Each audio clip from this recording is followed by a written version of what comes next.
Good morning, everybody. I'm calling to order the July MTA Board Meeting. Paige, General Counsel, do we have a quorum? Yes, Chair Lieber, we have a quorum. Thanks. Before we hear from public speakers, we're going to have the usual brief safety announcement. Go ahead, please. Your safety is of the foremost importance to the MTA. Therefore, we ask that you listen and adhere to the following instructions.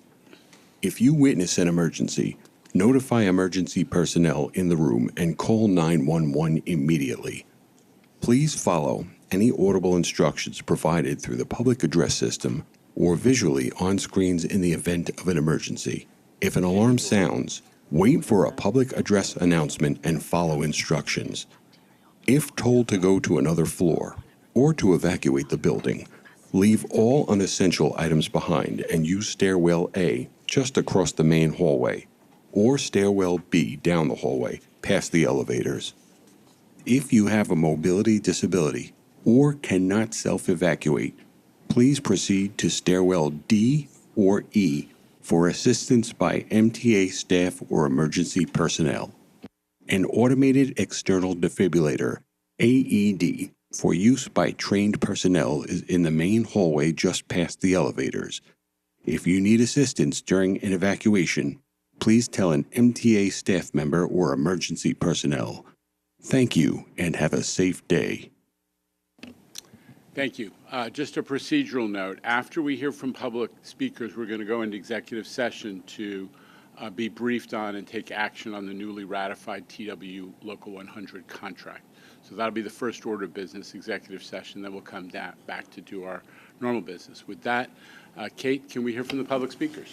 Good morning, Chair Lieber, and welcome to the MTA's board meeting public comment session. Today we have 38 members of the public registered to speak. As a reminder, we ask that all public speakers adhere to the MTA's rules of conduct and decorum. I'd also like to remind our public speakers that in the interest of time and fairness to all, we limit everyone to 2 minutes. In the event that we reach our allotted time for public comments during this session, we will move to a separate live recording session. Stand by for instructions from the moderator at that time. And please be aware that there will be a warning beep to remind you when you have 30 seconds left to conclude your remarks. Our first speaker will be Jacknierenberg, followed by Lise Daglian.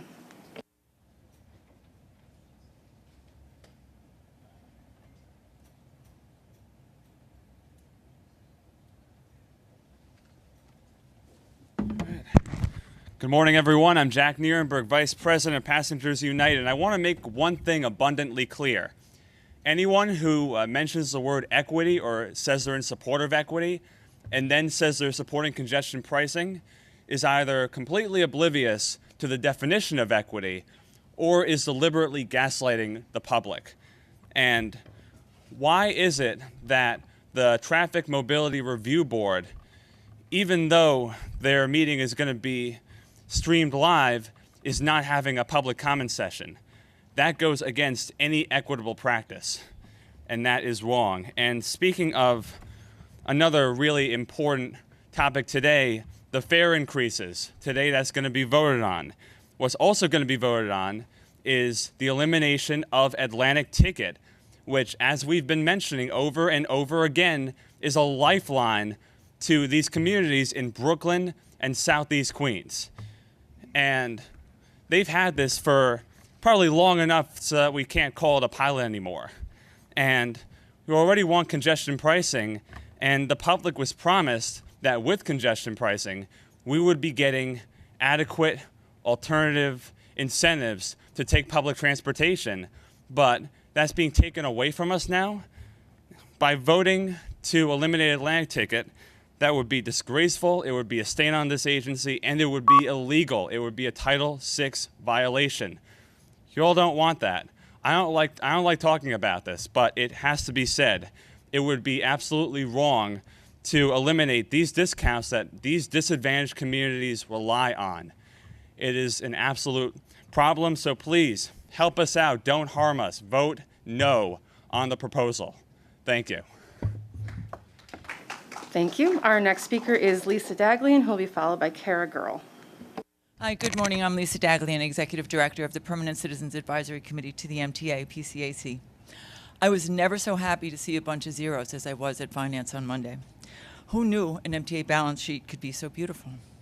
Thanks to Governor Hochul and the state legislature recognizing that transit for the essential service it is, we're seeing a funded system through 2027 with a budget that doesn't rely on service cuts, exorbitant fare hikes, or layoffs, the triad of pain we're too used to facing year after year. The state funded most of the yawning gap, and the MTA is on the hook for finding efficiencies, as it should be. Riders are also being asked to contribute to the well-being of the transit system with the resumption of planned 4% fare increases to keep the lights on and the trains moving. To lessen the pain, we'll see service increases on subway lines where there's been off-peak growth. The fare hikes you vote on today will still cause pain for some riders. We were disappointed eligibility for fair fares wasn't raised to 200% of the federal poverty level, but the modest increase to 120% and additional funding will still help more people than before. To help even more, fair fares should be expanded to the Long Island Railroad and Metro North. We're glad we'll finally see 24/7 discounted travel within the city with city ticket peak and off-peak tickets. We understand that part of the evolution of Atlantic Ticket is folding it in to help reduce confusion and rationalize ticket types. Both were born from PCAC, and we love them dearly. But instead of the demise of the Atlantic Ticket Weekly, which offers convenient travel, helps unify the MTA system, and improves equity, we'd like to formally request a feasibility study, including a field study in 2024, to see how a weekly city ticket with transfers to subways and buses could work, especially as we seek to increase ridership in advance of congestion pricing. Using one ticket to travel the system is key, and we'd like to be part of that process. Finally, we're glad that west of Hudson riders will be held harmless. They deserve a break. Thank you. Thank you. Our next speaker will be Kara Girl, followed by Mr. X.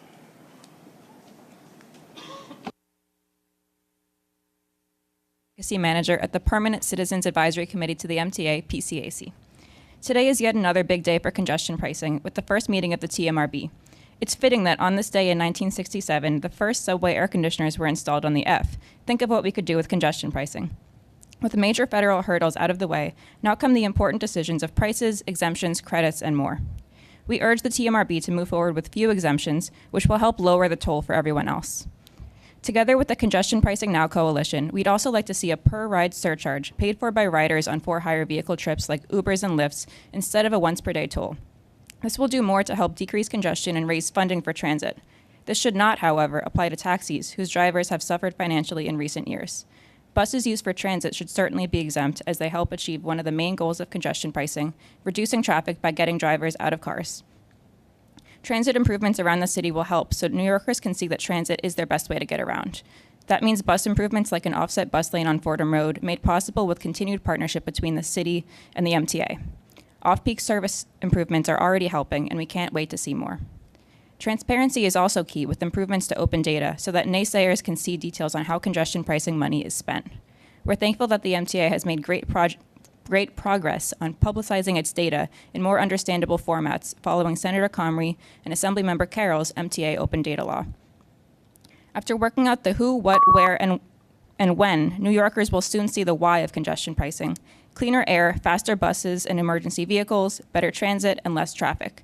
Transformative projects like the 2nd Avenue Subway, Interborough Express, Penn Access, system-wide signal upgrades, accessibility improvements like Met's Willets Point, resiliency updates, lower transit emissions, station beautifications, ongoing maintenance, and more are depending on the critical capital funding that congestion pricing will bring the MTA. Thank you. Thank you. The next speaker is Mr. X, followed by David Copperberg.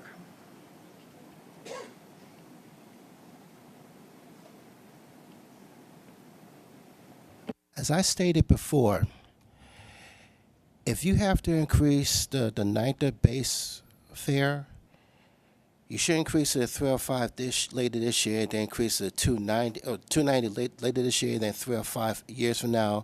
Why not just increase it to $3 and make it even and less confusing and annoying?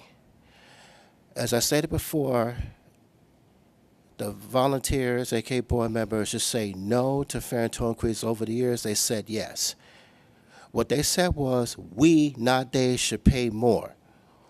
While they were receiving free easy passes from the Port Authority, which is a joke, New Jersey and New York Port Authority, which is a joke, free parking service from the NYPD, which is a joke, free Metro cards from the MTA, which stands for money thrown away, which is also a joke, which I find disturbing.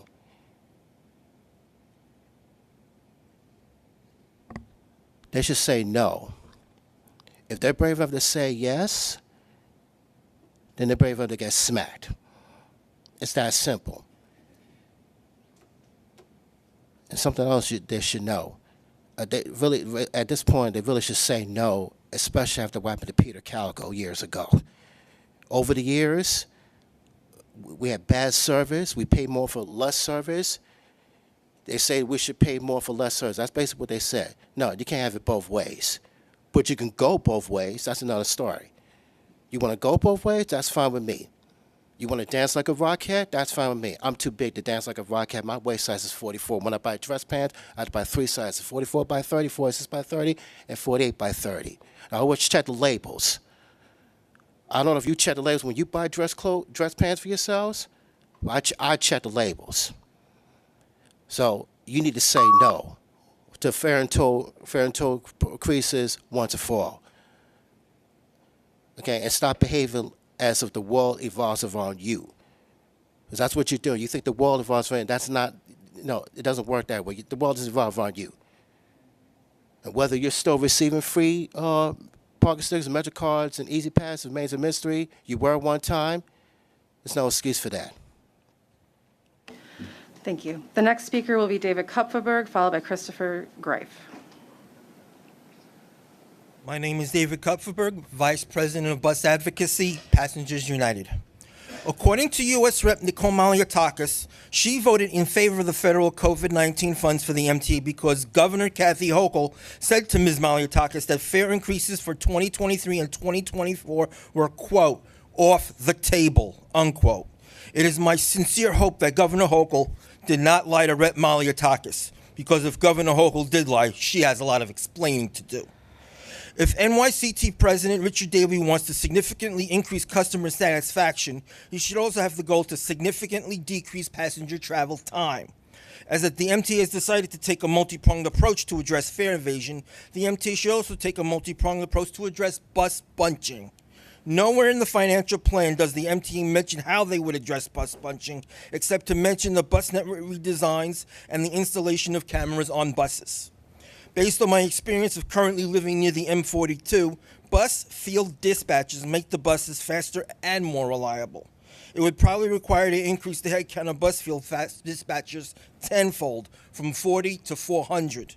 Could the MTA afford to do this? I think the MTA could afford not to. Thank you. Thank you. The next speaker will be Christopher Greif, followed by Jessica Murray. Good morning, everyone. I'm Christopher D. Greif. Happy ADA 33.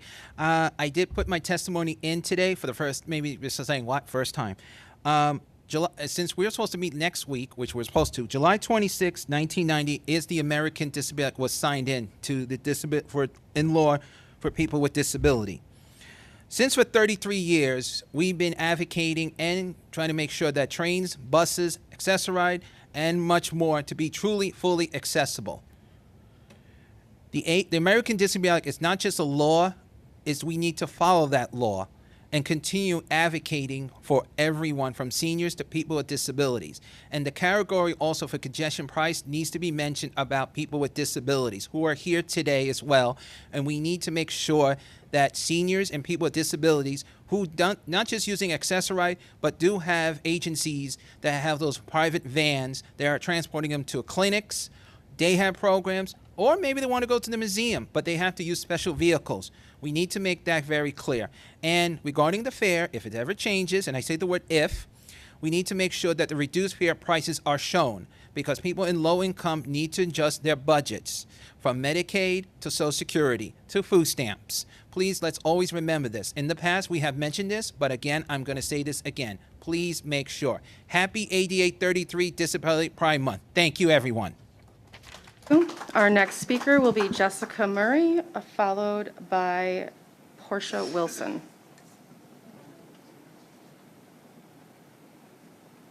Good morning. My name is Jessica Murray.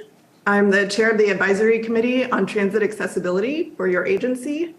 You don't often hear from me, but I am working a lot behind the scenes to try to make incremental and big improvements at the MTA. And I've been advocating for people with disabilities for over 7 years now with your agency.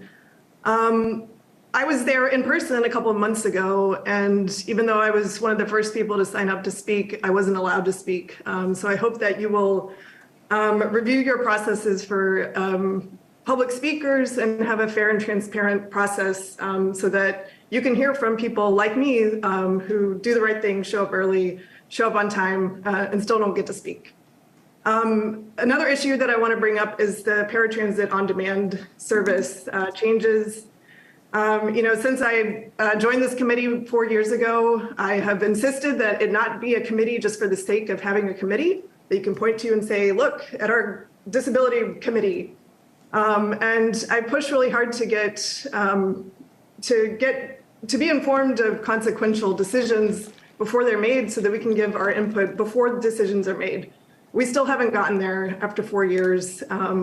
And I'm really disappointed because there are a lot of issues that came up right before the pandemic regarding data quality issues with paratransit data. Information that was shared with ACTA showed a discrepancy of thousands of trips on the public dashboard compared to what was shared with ACTA.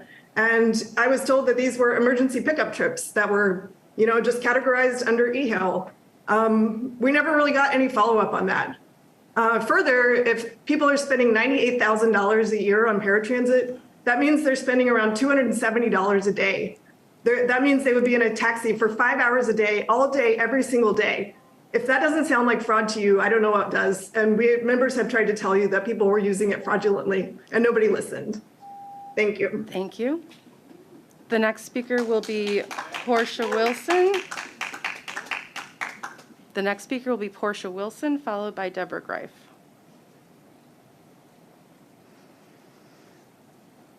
Good morning. My name is Portia Wilson, and I was invited by Writers Alliance just to give a little bit of my experience. One has been a New Yorker here for about 2.5 years now, and my experience with transportation.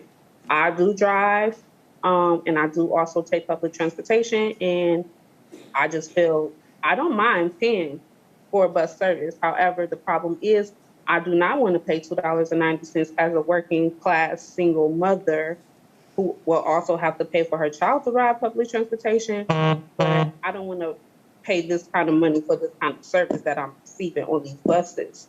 Overcrowdedness is a problem.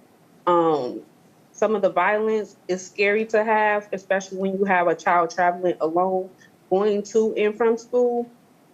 Being at work, I'm getting a little emotional, excuse me.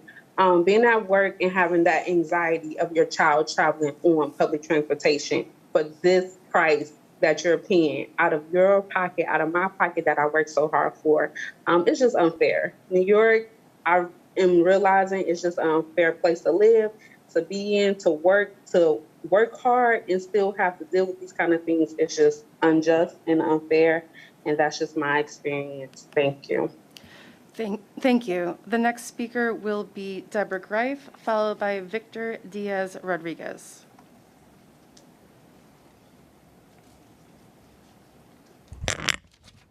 Good morning.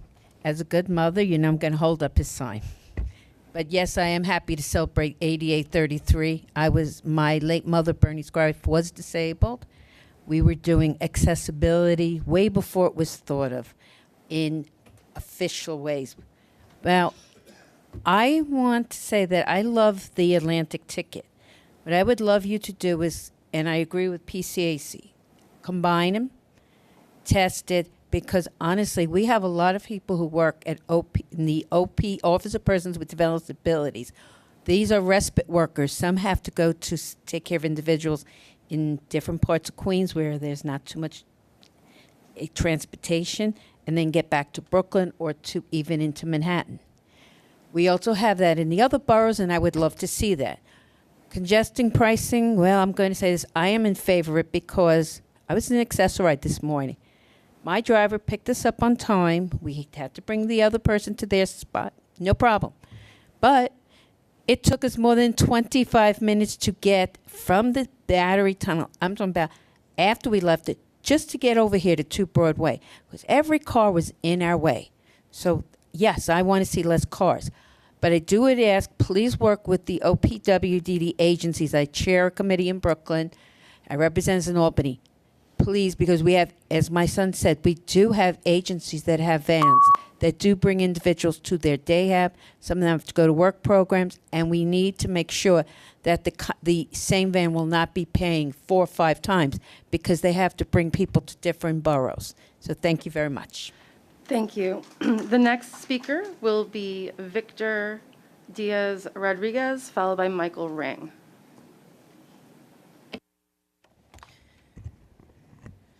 Hi, good morning, board members, fellow public speakers, and to whoever's watching this. My name is Victor Diaz Rodriguez. I'm the director of All Riders, a documentary on the lack of subway accessibility. We are currently streaming on PBS as part of POV Docs, the longest running nonfiction program in the United States. I just turned 25. I think that makes me the youngest person in this room. Last month, Riley Goodson turned 6.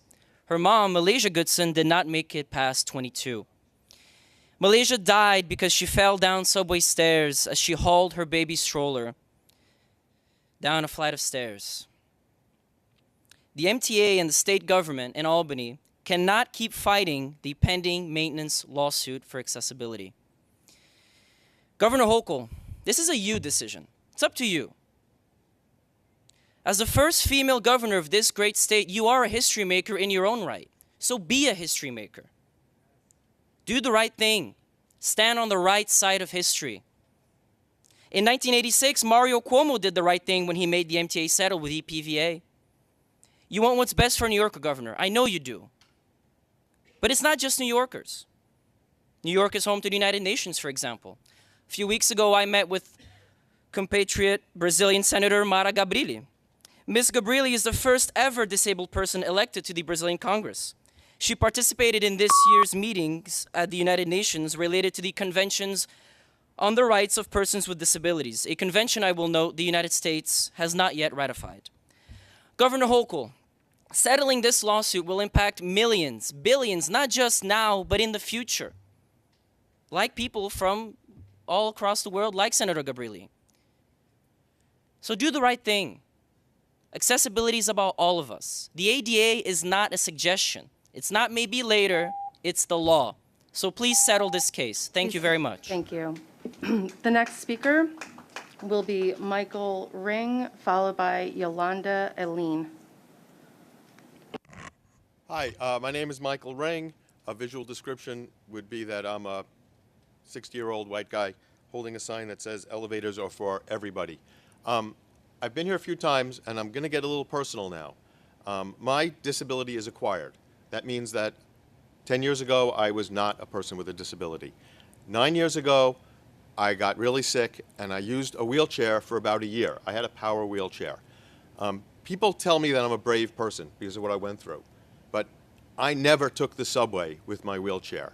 The nearest accessible station was about a mile away. I could have motored down to that wheelchair when Accessoride didn't show up, so I had to get to the doctor. But I was never confident that those elevators would be working. It takes 2 elevators to get from the street at Atlantic Avenue down to the platform. And then I'd have to take 2 more to get out of the ground in Manhattan and get over to Rusk. I didn't want to go in my wheelchair because I wasn't confident I'd get there, and I certainly wasn't confident that I'd be able to get home. So I missed a lot of appointments because I couldn't go, because I wasn't going to use my wheelchair, because the elevators were unreliable. Now, I'm part of a group that's suing you guys so that you'd make the elevators more reliable. Because you're not following the maintenance schedules that would make them reliable. You fix them when they break instead of maintaining them so they keep working. People aren't going to work because they can't climb stairs. People are staying home not doing stuff. You have these conferences, these press conferences, where you brag about your new beautiful station underneath Grand Central that maybe down the line will help people get around. But people can get around much better if they knew the elevators were working and if they were maintained. It won't cost much to keep them maintained. Grand Central Madison is billions of dollars. We're asking for tens of thousands of dollars to keep the elevators maintained. Please It's easy. conclude your remarks. Thank you. Thank you. The next speaker will be Yolanda Aline, followed by Sasha Goldenson.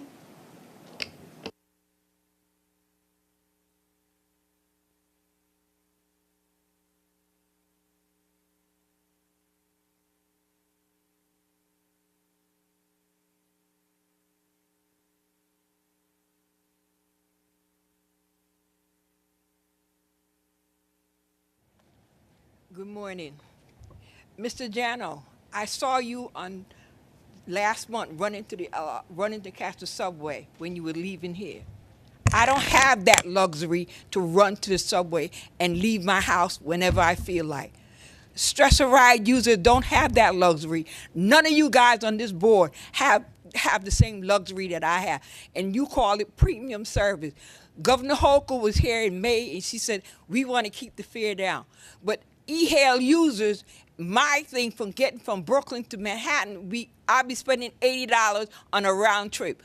And people on fixed income, where do we get that money from? We can't go to Citibank or Chase Bank or any bank and get money when you don't have the money. You got to make a deposit to get withdrawal. Where do we get that money from? Out the air? You can go to the subway anytime you feel like. Disabled and seniors that use stressor ride are the only people in New York City that ever have to wait 48 hours, 24 hours to get home, and don't even know if they're going to get home on time or if they're going to get picked up. They have to depend on friends and family members to take them here, there, and everywhere because stressor ride is the most unreliable thing that they have in New York City. What can you do? You ran to the subway. I saw you with my eyes. I can't go that. Stressor ride users can't do that. So what can we do? Governor Hochul, are you being invisible? Where are you? Are you Casper the Friendly Ghost? You came here and made all this hoopla about this and that. Where are you, Governor Hochul, in terms of stressor ride users? All you board members, where are you in terms of stressor ride users? Every month, people come and ask about elevators. If we want to use the elevators and get around just like you guys. What are you doing for us? Be careful.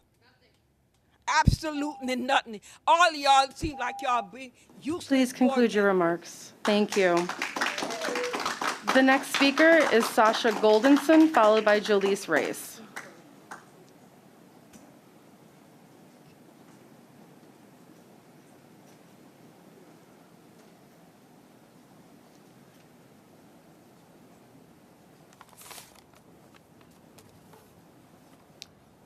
Good morning. I'm Sasha Blair Goldenson from the Rise and Resist Elevator Action Group. A white man in a wheelchair with an Elevators Are For Everyone t-shirt. And these remarks are for the board, but also your boss, who appoints the voting majority, Governor Kathy Hochul in Albany. Governor, for wheelchair users like me and everyone who needs elevators to ride subways safely, we see broken elevators way too often at more than 30 stations on an average day. That's a safety emergency, full stop. When elevators are out, we are stranded, and people with strollers, luggage, or deliveries have to take their chances on the stairs. And guess what? We are all voters. In April, we and you, Governor Hochul, and the MTA you control, finalized the landmark agreement to build elevators. They will be in at least half the stations by 2035, and that's just, and by 2055, the whole system. But you could do it sooner. But for that to pay off, we need a legally binding commitment to settle the maintenance lawsuit and make sure those elevators that you're building work. Governor Hochul, the MTA's lawyers will gladly continue taking millions of taxpayer dollars to fight that losing case.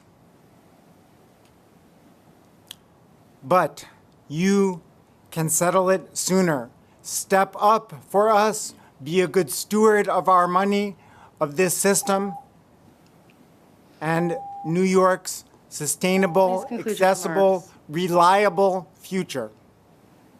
Thank you. Thank you. The next speaker will be Jolise Race, followed by Kara Lebowitz.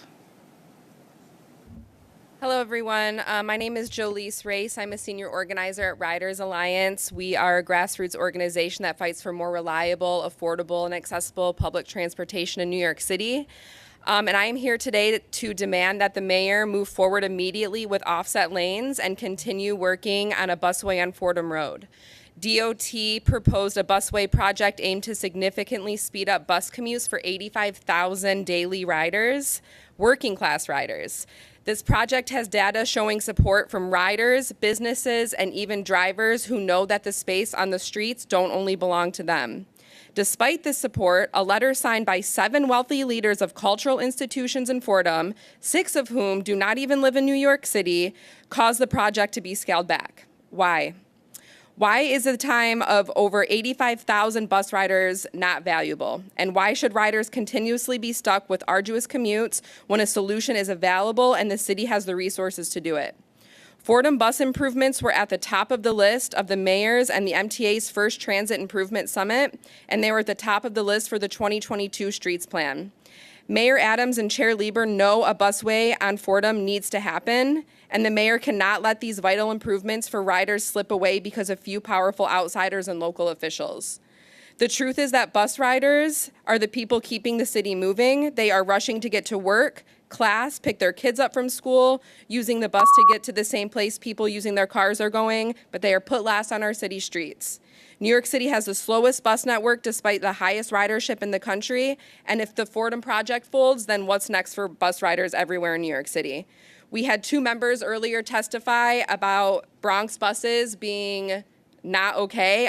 One of our members was getting emotional just talking about it. Riders need improvements now. Thank you. Thank you. The next speaker will be Kara Lebowitz, followed by Jason Rabinowitz. Good morning. My name is Kara Lebowitz, Advocacy Coordinator for the Brooklyn Center for Independence of the Disabled. After I tested meeting on Monday, I grabbed a hot dog and fries for lunch and then attempted to head home to Brooklyn. Except the street elevator right here, right there, at Bowling Green, which was working when I arrived a few hours before, was down with an estimated fixed time on the sign on the elevator of 3 p.m. I decided to roll to the Fulton Street station to try and get on a 2 or 5 train there. When I finally found a street elevator to the Fulton Street station, that too was out. I went across the street and took another elevator down to the station. Following the signs for the 2 train, I took another elevator, and another, and another. All in all, it took me 4 elevators just to get down to the platform without even counting the first out-of-service elevator. If any one of those elevators had been out of service, my journey could have been completely derailed, pun intended. This is the reality of what I and many other disabled people in New York City have to face, and yet I still prefer dealing with an inadequate and inaccessible subway system over using Access-a-Ride, because at least I can be spontaneous. Access-a-Ride is planning on offering spontaneous on-demand service to over 3,000 people with phase 2 of its on-demand pilot, but customers will have to pay $4 instead of $2.75 and be limited in the amount of trips and cost of their trips they can take. That doesn't sound like true spontaneity to me. MTA, it's time to make good on your promises to disabled customers. Settle the elevator maintenance lawsuit so that we can have more elevators functioning most of the time. Hold outside developers responsible for maintaining and fixing the elevators they have control over. And redesign phase 2 of the on-demand program so that it's truly on-demand service. No restrictions or caps. Thank you. Thank you. The next speaker is Jason Rabinowitz, who will be followed by Isaac Donis. Board, thank you for listening to me today. As the long-awaited plan to implement congestion pricing finally becomes reality and fares go up, MTA operations are going to be under a microscope by opponents from all sides. If any part of the MTA's operation isn't meeting the needs of New Yorkers, or people from New Jersey, as they're so vocal, they're going to take advantage of that and call it out.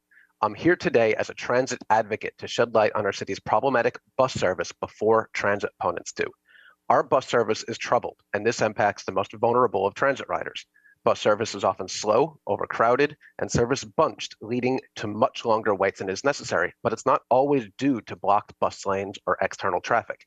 It's not uncommon, especially off-peak and on weekends, to observe situations where buses greatly exceed the scheduled headways, and then suddenly 2, 3, or even 4 buses arrive simultaneously.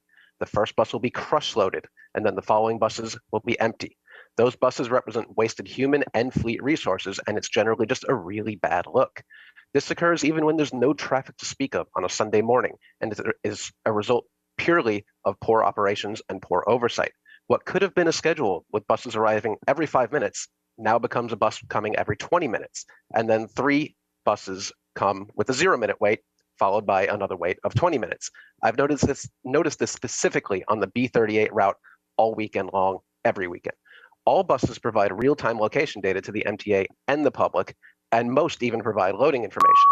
Why is the MTA not making better use of its bus data? Why are bus dispatchers sending out multiple buses on the same route at the same time so frequently? Why is the bus operations center not spotting bus bunching en route and telling drivers to hold for a few minutes, as is so common on the subway? Politicians pay close attention to the state of the subway and demand answers when service is chronically underperforming, but buses don't get that same spotlight. I'm asking today that the board members please pay more attention to your bus operations and make common sense operational changes that can have a big impact on the riding your public. remarks. Thank you. Oh, thank you.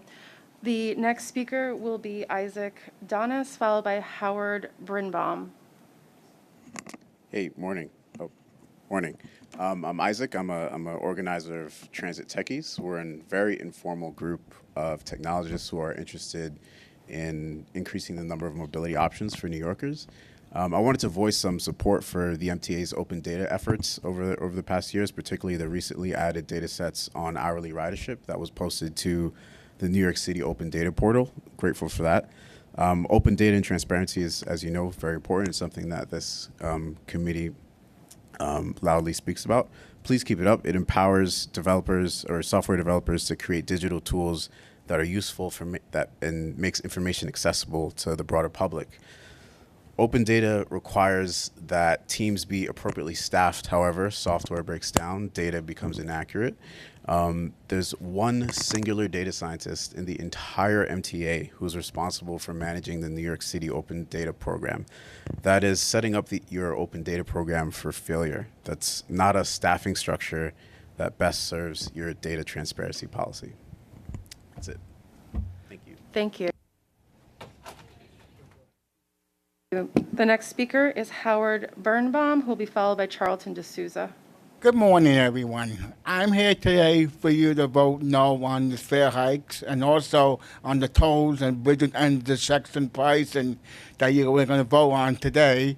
And number 2, how come the people who ride the buses on the handicap don't pay on the board on the bus? Because I'm on the bus, and that's how you lose money every time in the fare box. And also on the Q70, I want that to be restored for them to start paying. And also, and I vote no on all the what you vote on. And also, do not trust Chuck Schumer. He promises, but one thing, he worked for the federal government, not the state of New York. Thank you for your time, and have a good summer. Thank you. The next speaker is Charlton DeSouza, who will be followed by Tasha LaRue.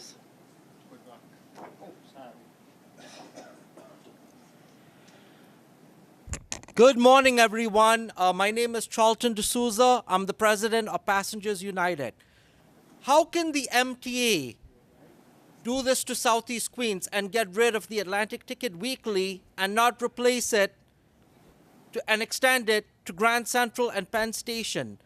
When you guys have more stations, you have 80% more capacity, and you're doing this to Southeast Queens? How can you do this? I spoke to State Senator Leroy Comrie on Friday. I had a meeting with him. He didn't even know the ins and outs of Atlantic Ticket and City Ticket. This is appalling. This is appalling. And I'm going to tell everyone in this board today, there's going to be political repercussions, and there's going to be repercussions to this board and to the members. We are going to file a lawsuit, okay? If Lisa Daglian had spent more time fighting for Atlantic Ticket, which was the PCAC's program, which Passengers United had to put a petition, and we fought to save the program. I was on more media outlets than she was. No, she is a lobbyist for transportation alternatives, okay, Lyft and Uber. That's what she's been doing. She's been focused more on congestion pricing than saving the Atlantic Ticket. I am not going to sit here today when you're destroying our community. And Mr. Chairman, this is going to be on your legacy.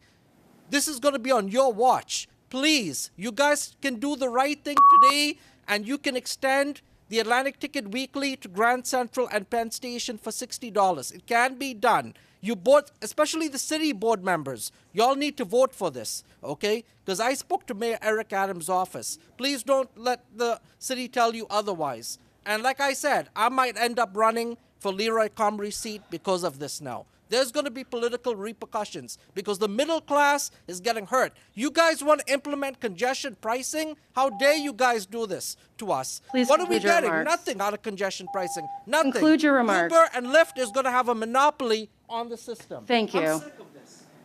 Absolutely outraged today with the MT. As you know, speakers shall address their remarks to the chair and shall not make personal, impertinent, insulting, or slanderous statements about any member of the public, of the MTA board, or staff. The next speaker is going to be Tasha LaRue, followed by Jennifer Van Dyke. Hello, good morning. My name is Tasha LaRue. I work for Sydney Center for Independence of the Disabled, New York. I'm here to once again talk about Accessoride. Accessoride, as I said, Monday, it's been around since the 90s. And situation that I've recently been experiencing as an Accessoride user, drivers taking their anger out on the passengers. Don't know exactly how each and every single driver is trained. From what I have witnessed with CTGs, some of them have been trained properly, but from what I've personally experienced, I do not witness that same exact training. I do not witness that.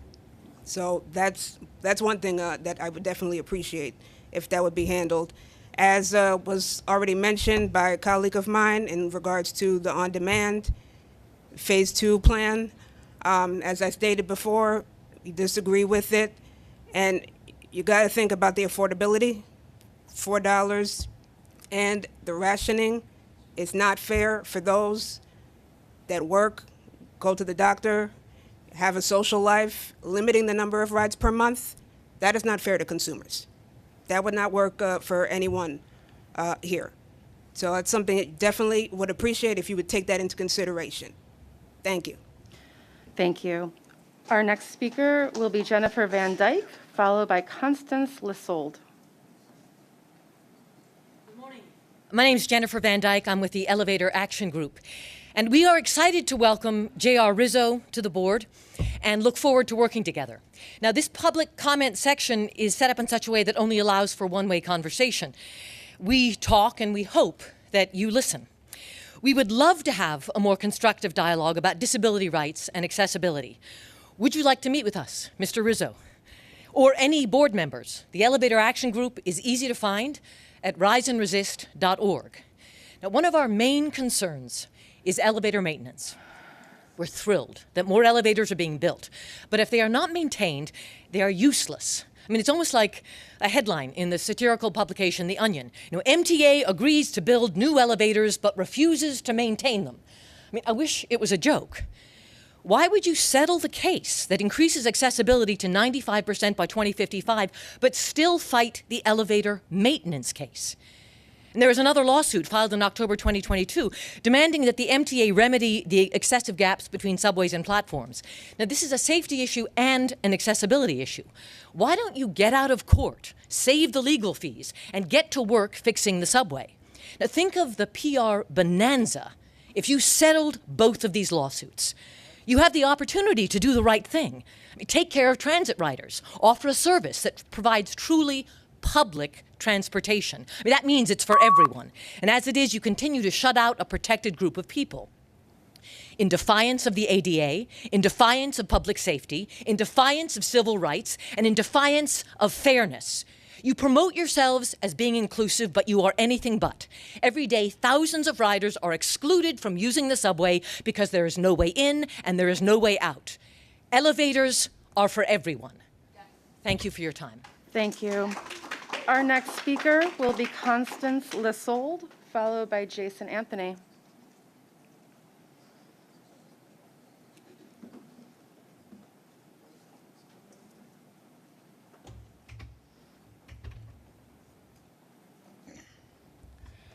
My name is Constance Lessard, and I represent the Eastern Parkway Coalition, which was founded around transportation issues, and founded the garden over the Franklin Avenue shuttle for the purpose to be sure that the Franklin Avenue shuttle continued to run.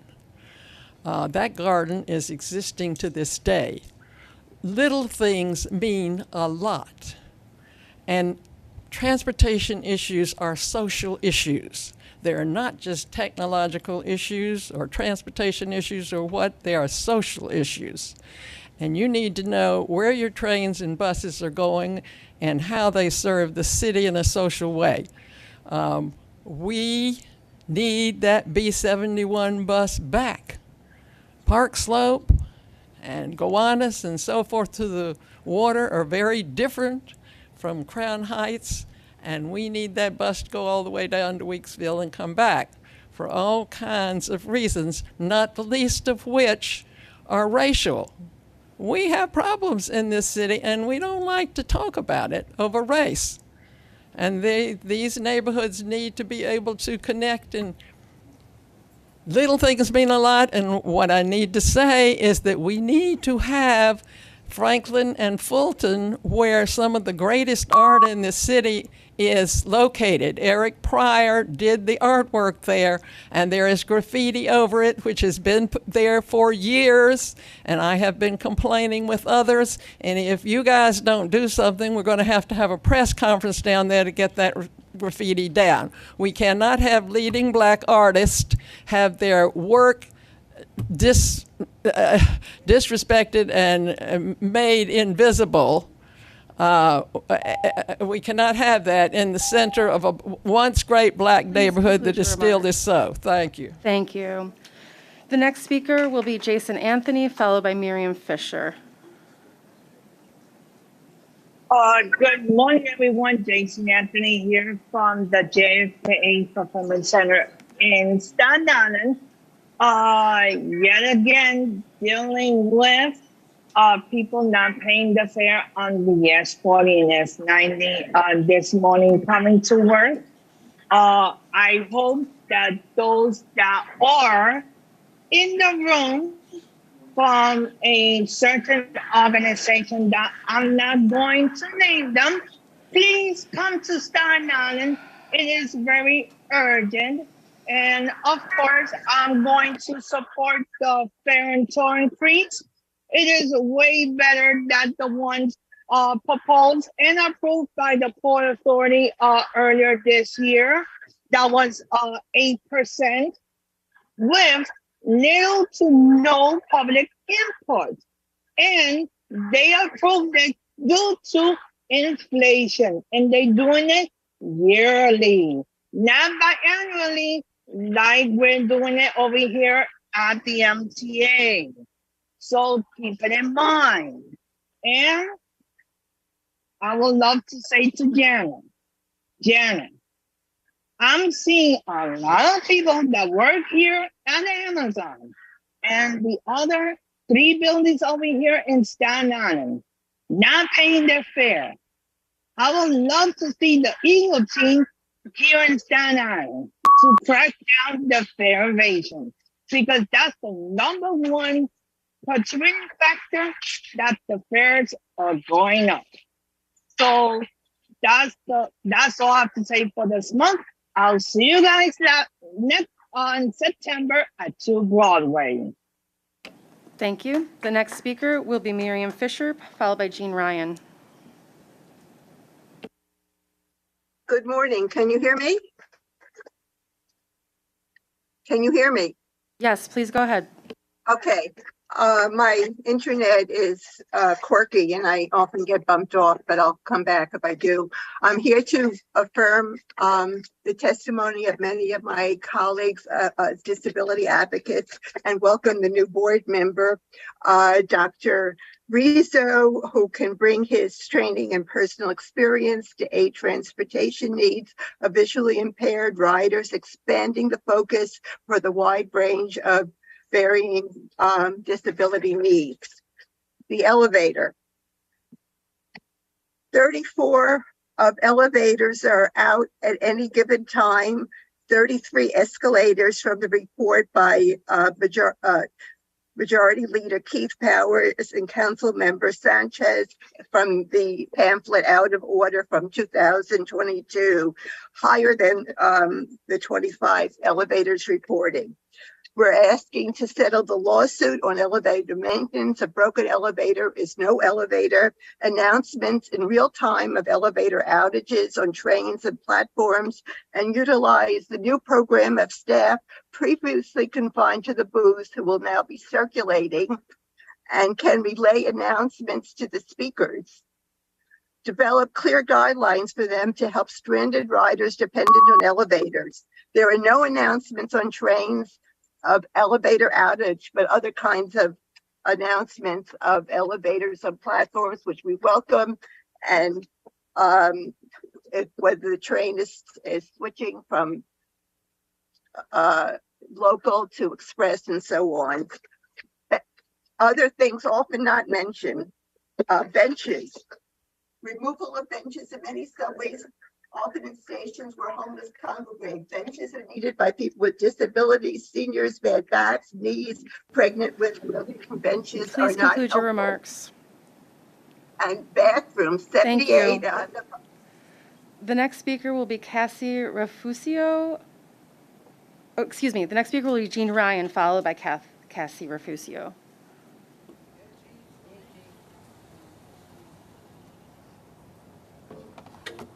Hi, I'm Jean Ryan, President of Disabled in Action of Metropolitan New York, DIA for short. We need good elevator maintenance, and we need the MTA to stop spending taxpayer money that we contribute to on expensive lawyers fighting and obstructing a legally binding agreement. That's what we need. We don't need an obstruction, we need an agreement. Are you afraid to commit? We don't understand your delays and obstruction. Please reconsider so that we can all move forward on finding solutions to many other problems, like the ability of wheelchair users to safely get onto and off of the trains. Thank you. Thank you. The next speaker is Cassie Refusio, followed by Kathleen Collins. Good morning, Chairman Lieber and board members. My name is Cassie Refushi, and I'm a member of Passengers United. I wanted to address a situation which occurred on Saturday, June 24th. There was a Dyke Pride Parade taking place in the Bryant Park area, West 42nd Street and 5th Avenue. My friends were trying to get their express bus Sim 1C to go home, but the police directed my friends to pick the bus up on West 48th Street and 5th Avenue, and their bus did not show up. They were waiting for over an hour, which made my friends very upset. And I had to call my president to call the bus command center for my friends, and I was told it was due to the buses being stuck on 6th Avenue. There needs to be better communication on when there is going to be an event taking place in the city so my friends from Staten Island don't have to go through this again when coming to the city to hang out with me. Thank you and have a great summer break. Thank you. The next speaker will be Kathleen Collins, followed by Rachel Foss.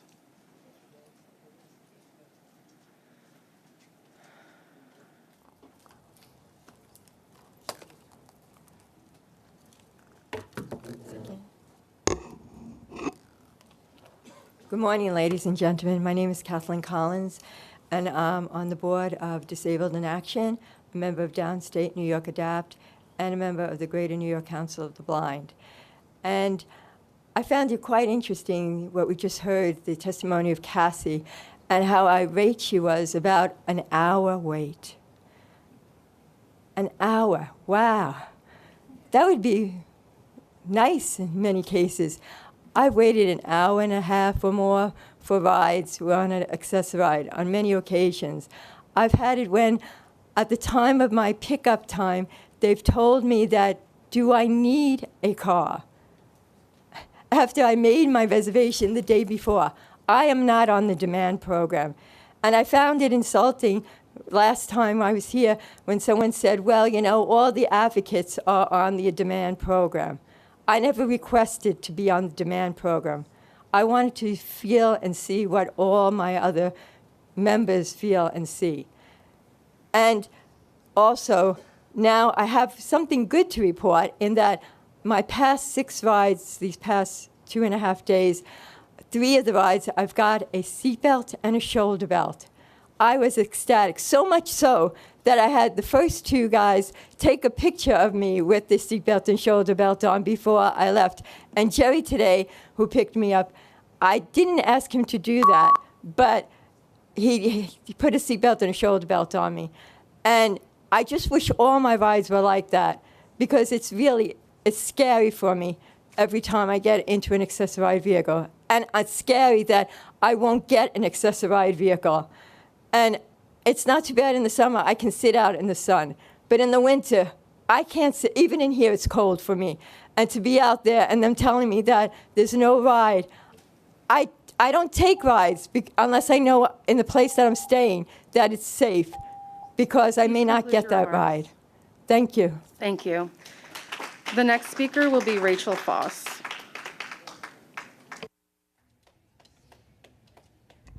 Good morning. My name is Rachel Foss. I'm the Senior Policy Advisor for reInvent Albany. We advocate for more transparent and accountable New York government, including authorities like the MTA. We thank the MTA staff for moving 2 important initiatives forward that will be discussed by the board today: open data implementation and congestion pricing. We champion passage of Senator Comrie and Assemblymember Carroll's MTA open data law, signed by Governor Hochul in 2021, and appreciate that the staff released a 2023 program update earlier this year, and we look forward to their board update. The work of the data analytics team to rationalize MTA data reporting is a win-win. It helps MTA staff have better access to the data as well as the public. We appreciate that the team is looking closely at additional financial and capital program data to publish on the New York State Open Data Portal, including data from the board books, capital dashboard, and forthcoming 20-year needs assessment. This window into MTA spending is particularly crucial as congestion pricing is being implemented. Open data on MTA spending, performance, and capital projects will let the public better see exactly where their tax dollars, fares, and tolls are going, building greater trust in the MTA. Lastly, as the Traffic Mobility Review Board begins its work to determine tolls, credits, and exemptions, we echo the recommendations of our colleagues. We support assessing a per-ride surcharge on for-hire vehicles paid by the passenger rather than a once-per-day toll paid by the driver. We think that the MTA should consider using toll credits to reduce excess travel and toll shopping, particularly through environmental justice communities. We support commuter buses, both public and private, being exempt from the tolls. And lastly, we believe there should be no additional exemptions granted besides commuter buses and the legislatively mandated exemptions. Thank you for your consideration. Thank you. Chair Lieber, we've reached the allotted time for this public comment session. At this time, we ask the remaining registered speakers to stand by as we transition to a separate live recording session. If you are a remote public speaker participating on Zoom, please stand by and wait for further instructions from the moderator. Remaining public speakers in the room, please make your way to conference room 4. Thank you for your cooperation. Thank you, Kate. You always administer this process incredibly smoothly. We appreciate it. If we don't say it every time, we ought to. Yeah, thank you. Before I provide the July board update, I'm going to convene an executive session to allow the board to discuss matters relating to collective bargaining. Can I have a motion to convene such an executive session? Mr. Zuckerman? Second, Ms. Mahaltzis. Any objections? We're in executive session. We'll return in a few moments. In the meantime, for the folks in on the public side of the barrier and everybody else in the room, we're going to show a video about missed disability that was recently put together. So let's see the video in the next couple minutes. Thanks.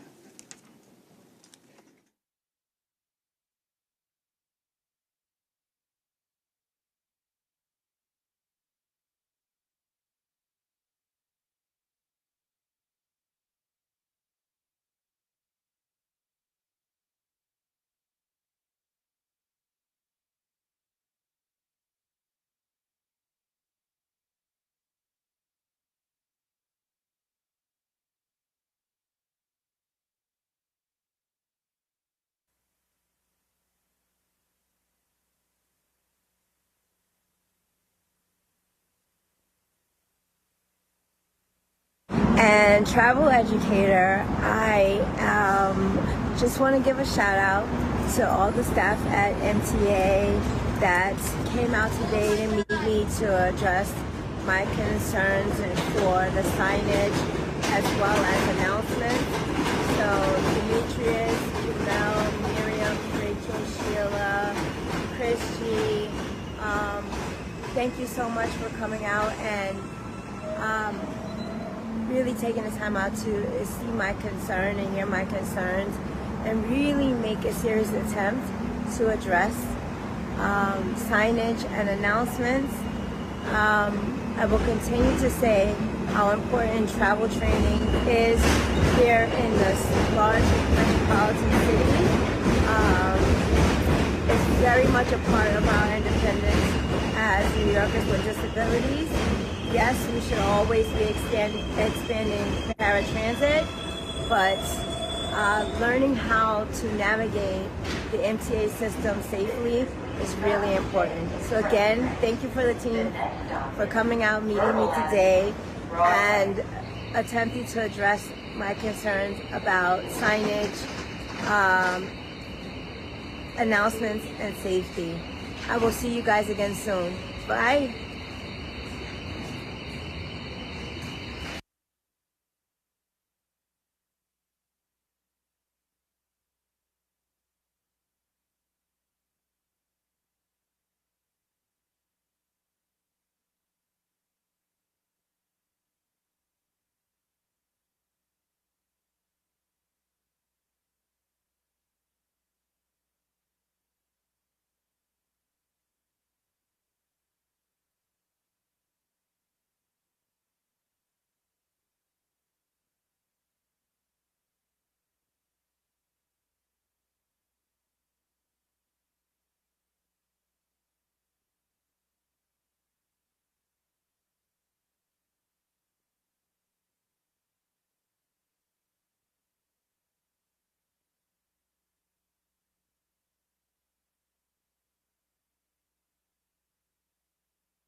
Greenhouse gases have infiltrated the atmosphere, and we've been doing that over the last 100 years, not intentionally. But at the end of the day, I'm very optimistic about solving the climate challenge because what I've seen over my 35 years here at the MTA is amazing change. And that all begins with the engineers and architects here at the MTA.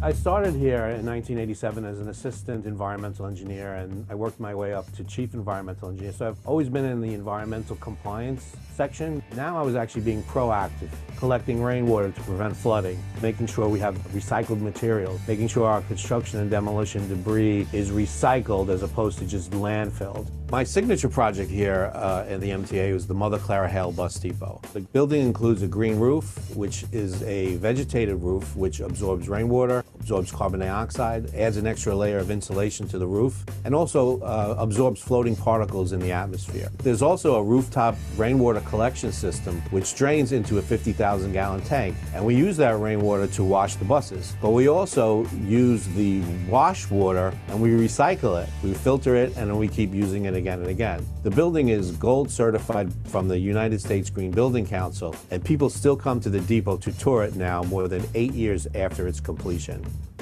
As a college professor now, after 25 years in the business, you realize that what you know, you have to pass on. So I think when I came to MTA in 1987, there were a lot of people that were lots of experience, and I realized that I needed to learn from them. We have done a great job here at MTA making our system more sustainable. Mentoring was a big deal when I first started here at MTA, and I think it's something MTA does a great job at. Because in order for us to be successful, we have to have a process where people learn from each other.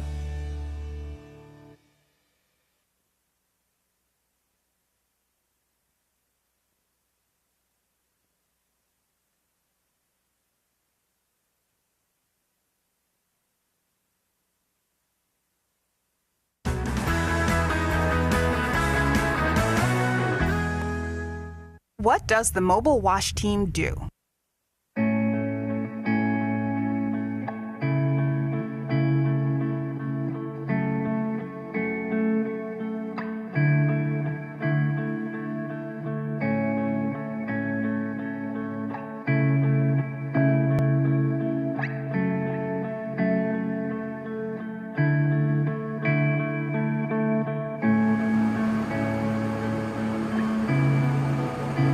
My name is Ferdol Chowdhury, Supervisor Mobile Wash Team. Mobile Wash unit has a big job in the system. They clean the station. And not only cleaning, in between you have to help customers. We take the truck, we take the equipment, we come to the station and clean the station. I inspect it, and after that, I'm gonna take the pre-job meeting with my team. I have to let them know this is the place we have to concentrate our mind, we have to do the job. First of all, we have to barricade the area. People cannot get in there. We have to put the soap, let the soap for 10 minutes so that the floor can suck the soap and open the dart. After that, we use the steel eagle machine. When we finish the steel eagle machine, we have to use the pressure gun. Because the steel eagle machine, sometimes it cannot reach all the way in the corner, around the column, in many other places. So we have to use the pressure gun. 4 o'clock, 4:30, we finish the job, pack up the equipment, and go back to the Quay State Depot. When customer come to us, say thank you, we feel good. And when our boss say, oh, you do the good job, we feel good, because then we are happy not with the money, with the appreciation.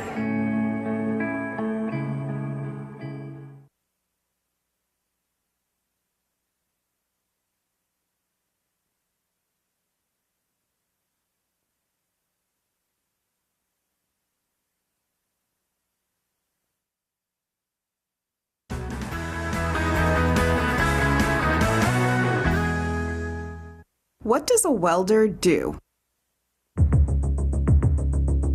Maribel Rivera, CMA, car maintainer. I'm a welder at Transit, and I've been working here for 20 years. Some of the things I work on are like door operator arms, the linkage that goes on the door. It's a very important part of the train. Welding has to be done precisely in order to keep those doors safely opening and closing so nobody gets hurt. I also work on parts that have come to me in an emergency and they need to go out right away to be replaced on the trains that are going out. So it's a challenge to me. And I like a challenge. Welding is so important to New York City Transit because everything's made out of metal.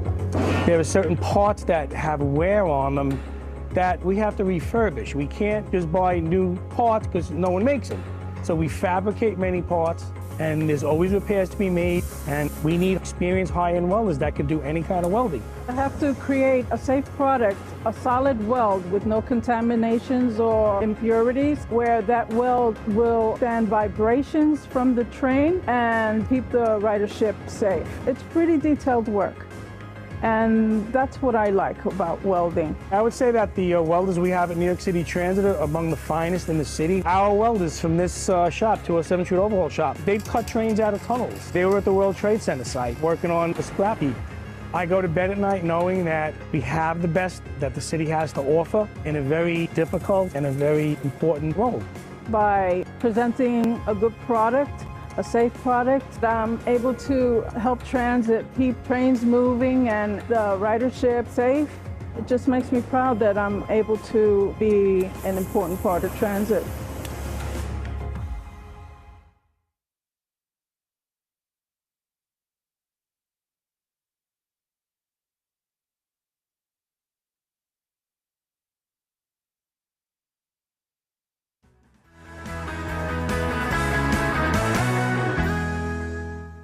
What does a bus operator do?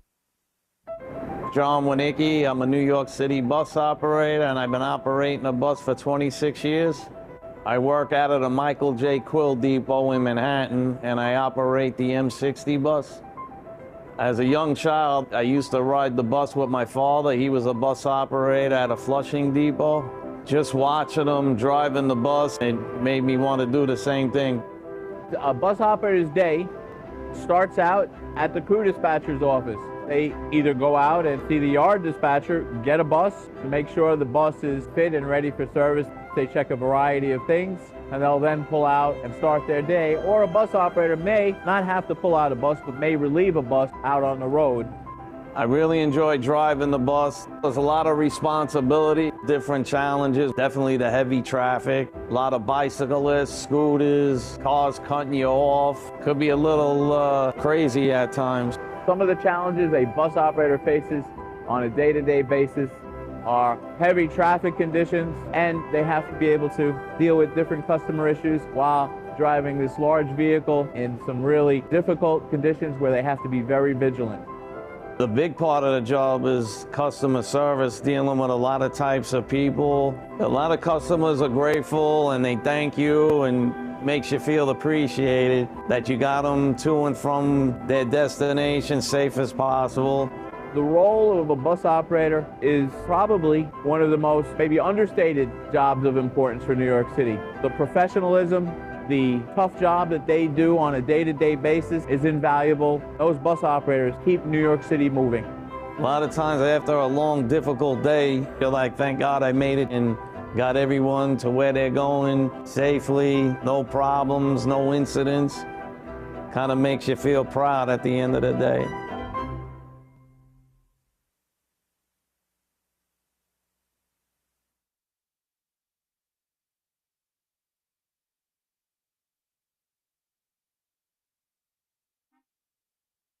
Sometimes the public may call us train drivers. Honestly, it doesn't bother me because I know they don't know. My name is Keisha Cole. I'm a train operator, and I've been with MTA for 6 years. I work on the 7 line. It's approximately 21 stops from Main Street to 34th Street, and it takes about 36 minutes from end to end. My name is Jim Van Name. I'm a train operator for New York City Transit. I've been here about 3.5 years. I operate the train on the Q line, which end to end is approximately 44 stops, and it takes me about an hour to complete. My earliest train memory is I was a kid. I got on the F train with my mom. The first time I was on the train, I was excited. It was fun. I was raised on Staten Island, and my friends and I used to take Staten Island Ferry over to the city, and we used to ride the train all over the place. That's probably where I got my first love of the subways. As a train operator, there are 2 different ways you can pick up your train. You can pick up your train in the yard as a put-in, which means you okay your train for service and bring it into the terminal station, which is the last stop on the train line. Or you can actually pick it up from the terminal station. When preparing my train for service, I do various checks to make sure it's safe for myself and for the public. Once my day starts, I have about 3 round trips. I take passengers from Main Street to 34th Street and back to Main Street. That's one round trip. I start over at the yard, and then I have to do what we call a put-in. I have to prep the train for service, and then they send me out over to Stillwell Terminal, and then I go into service. I do my 2 trips up to 96th Street and back, and that pretty much completes my day. It usually takes anywhere from 8 to 8.5 hours. At the end of the day, the 2 ways of finishing the job is to just walk off the train at the terminal station at the last stop and just sign out and go home, or to do a layup, take the train from the terminal station back to the yard, lay it up, put it away for the evening, and go home from there. I love the fact that I'm moving this big machine by myself. There have been times when I'm operating the train and I think that this is the greatest job ever. The things that I get to see when I'm going down the line and I'm seeing the sun come up, it's just so beautiful. This is my dream job. I love this job. And some of the amazing moments I see in this job is when I'm going over the Manhattan Bridge, sometimes at sunrise to see the sun coming up, or even better, sunset, to see the sun setting behind the Manhattan Bridge is quite a sight. I pinch myself that I'm in such a great job and have that opportunity to see such great things. I enjoy transporting people from place to place. It's just a good thing. I feel like I'm doing something special. I love trains. I love operating the trains. I love being a part of New York City Transit. And knowing that I'm helping people get through their day and get to where they need to be gives me a lot of satisfaction.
I'm going to ask that we resume the public session.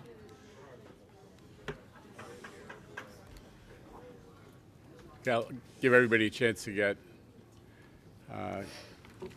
get settled. I'm going to ask that we resume the public session, and it's my responsibility to report that while in executive session, the board discussed and voted affirmatively on labor agreements between the MTA and various labor unions. Let's not be too coy about it.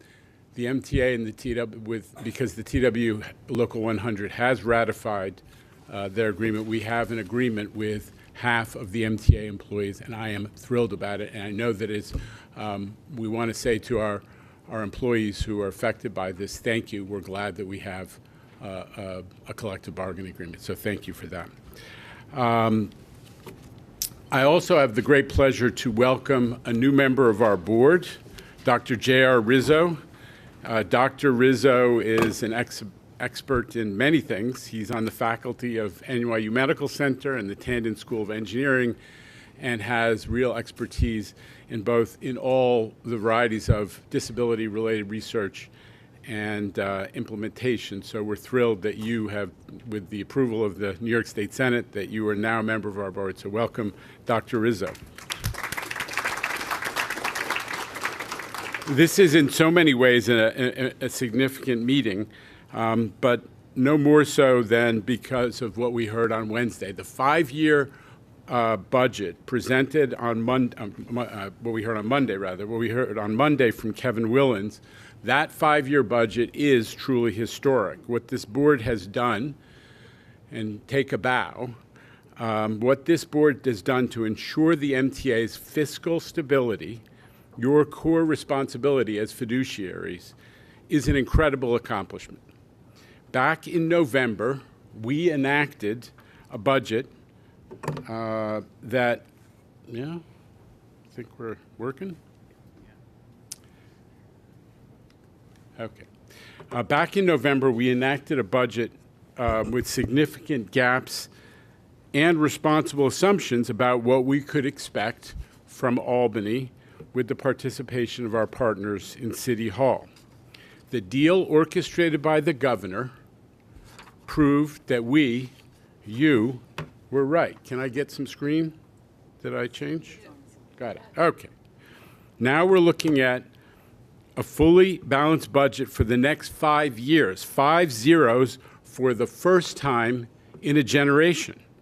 And thank you.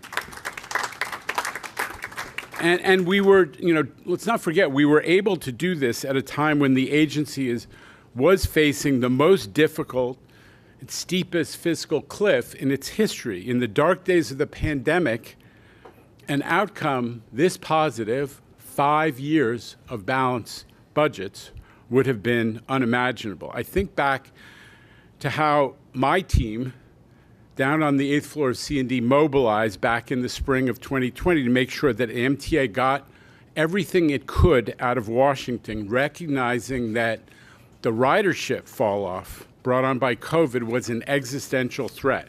With the support of the MTA's leadership at the time and the incredible force of Chuck Schumer and the rest of the New York delegation, we ultimately succeeded in getting transit included in the 3 federal COVID relief bills.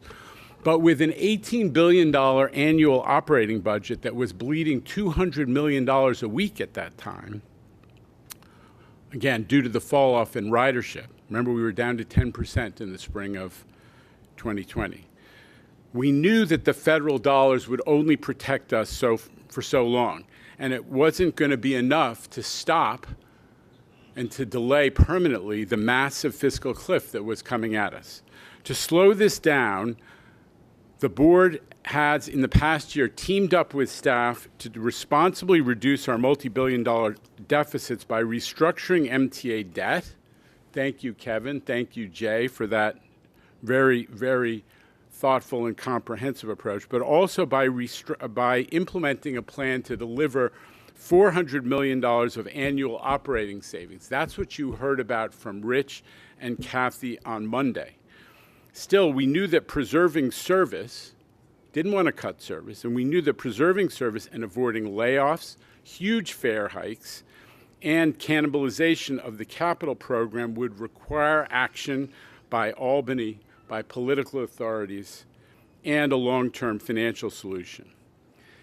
Thankfully, and I can't say it enough, we had a governor who was willing to fight for transit riders and a legislature that does understand the value of public transportation. To this board's credit, we attacked the issue head on.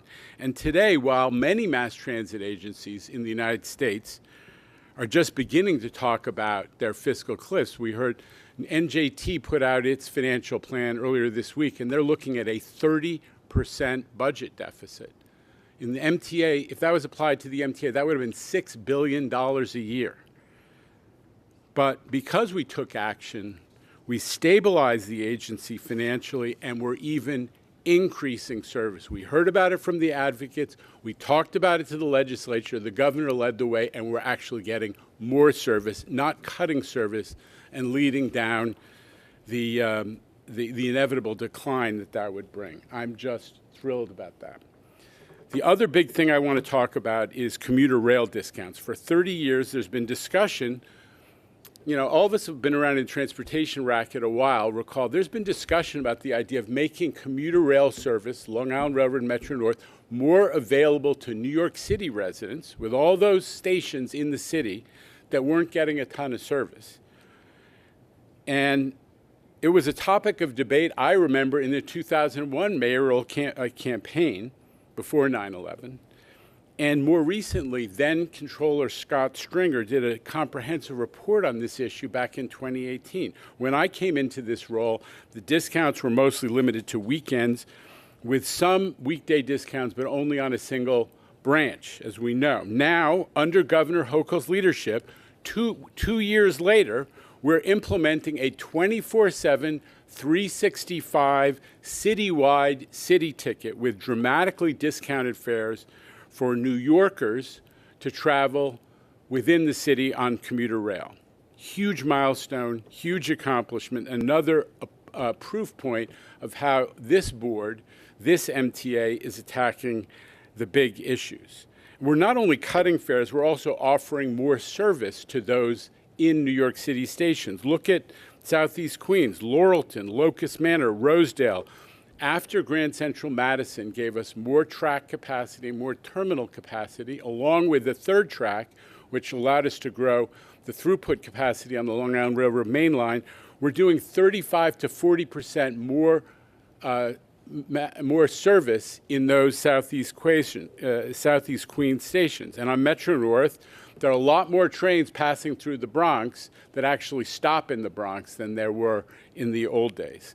There is more of that coming as a result of our mega project that we call Metro North Penn Access. That's the game-changing project that's going to rebuild the Hellgate line in the East Bronx so that there will be mass transit service for the first time for people from Co-op City, Parkchester, and Morris Park. And that is also transformational for those working and middle-class communities. We continue to make progress on crime underground in close collaboration with the NYPD. I am thrilled to welcome Commissioner Eddie Caban to his new leadership role. We've had a great relationship with previously Deputy Commissioner Caban. He's been part of the team that we've been working with closely, and I know this partnership is going to continue on his watch. Listen, we're making progress under Governor Hochul and Mayor Adams' leadership. Transit crime fell 14% last month. We're down 5% year to date versus 2022, 6% lower than pre-COVID. That sometimes gets lost. We have less transit crime as captured in NYPD stats than we did pre-COVID. And the stats are even better when you take into account the increased ridership that we are having now versus the last couple of years. The trend that we saw in the fall with riders reporting a better sense of safety, both underground and also, both in stations and on the trains, has been reflected in the latest customer counts survey that John Kaufman reported on Monday. So we're headed in the right direction. It is not by any means time to say mission accomplished, but it is clear that the governor and the mayor's Cops, Cameras, and Care initiative is having an impact. And it's not only on the subways. I got a shout out to Chief Mueller, who I'm looking over. I see Chief Montgomery. But the MTA PD has also made great strides, not just in suppressing crime statistically, but in conveying a sense of safety to our ridership by having a much more visible and active program of train patrols. And I want to acknowledge the impact that we are having through our own PD as well. Relatedly, somewhat, in recent months, we've begun the effort to implement the broad-ranging recommendations from the Blue Ribbon Panel on Fare Evasion. The report made it clear that with $700 million a year now being lost, this is a serious threat to the MTA, both financially and, I believe, in terms of our role as the public square of New York, where people form their opinions of whether we're functioning at the appropriate way as a community. As the board heard on Monday, every MTA agency is part of this all-hands effort to make progress on fare evasion. Yes, our strategy includes increased enforcement, but it's not, I emphasize, it's not an old-school crackdown. We're determined to change our environment, the physical infrastructure, like fare exit gates, that have become the superhighway of fare evasion. You heard about the progress being made on turnstiles as well. But at the same time, we're also, and I tip of the hat to Board Member David Jones, we insist that we have to bring to bear in this effort our commitment to equity as part of the solution. By meaningfully, now that the City Council and the Mayor have a deal on investing more and adjusting the eligibility threshold for fares, we gotta, as a group, together with our friends in the city, go out and proselytize for this. Make sure that people who are eligible for fares, who need that discount, actually get it, that they sign up and they take advantage of this incredible benefit and opportunity to access jobs and education and health care and so on. So because of the importance of this, we have the co-chairs of the Fare Evasion Panel here with us today. We're going to hear from them in a few members. Roger Maldonado, Rose Pierre-Louis, thank you again for the incredible work, and we look forward to hearing your report. But let's not forget the hardest issue of all. No one's going to let us forget it. Congestion pricing. Now that the federal environmental review has been completed and approved, we can move on to the next phase of the process. As folks know, this afternoon, the Traffic Mobility Review Board, that's the entity that was set up under the 2019 law to give the MTA advice about discounts and exemptions and ultimately the tolls.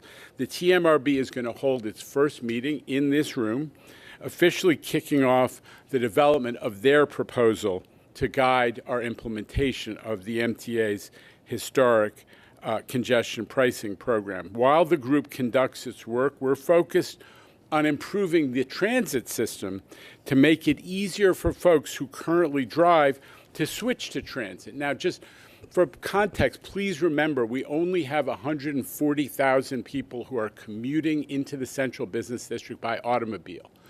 The expectation and goal for the congestion pricing program is to say 20% of those folks get out of cars and onto transit. We have enough room for those people, but we're going to make it, we're going to do everything we can to make sure that the system is attractive and ready to serve them. We're innovating, we're problem solving, from the commuter rail discounts that I mentioned earlier to providing faster subway and bus service, to expanding ADA accessibility and the e-hail pilot on Access-a-Ride, to customer upgrades like our recent initiative rolling out customized service alerts Again, better customer communications, customized service alerts via text. All of those are part of that effort to improve our system and make it more attractive and usable. Bus networks, make the buses move faster. I totally sympathize with the folks who spoke from the podium about the speed of bus service.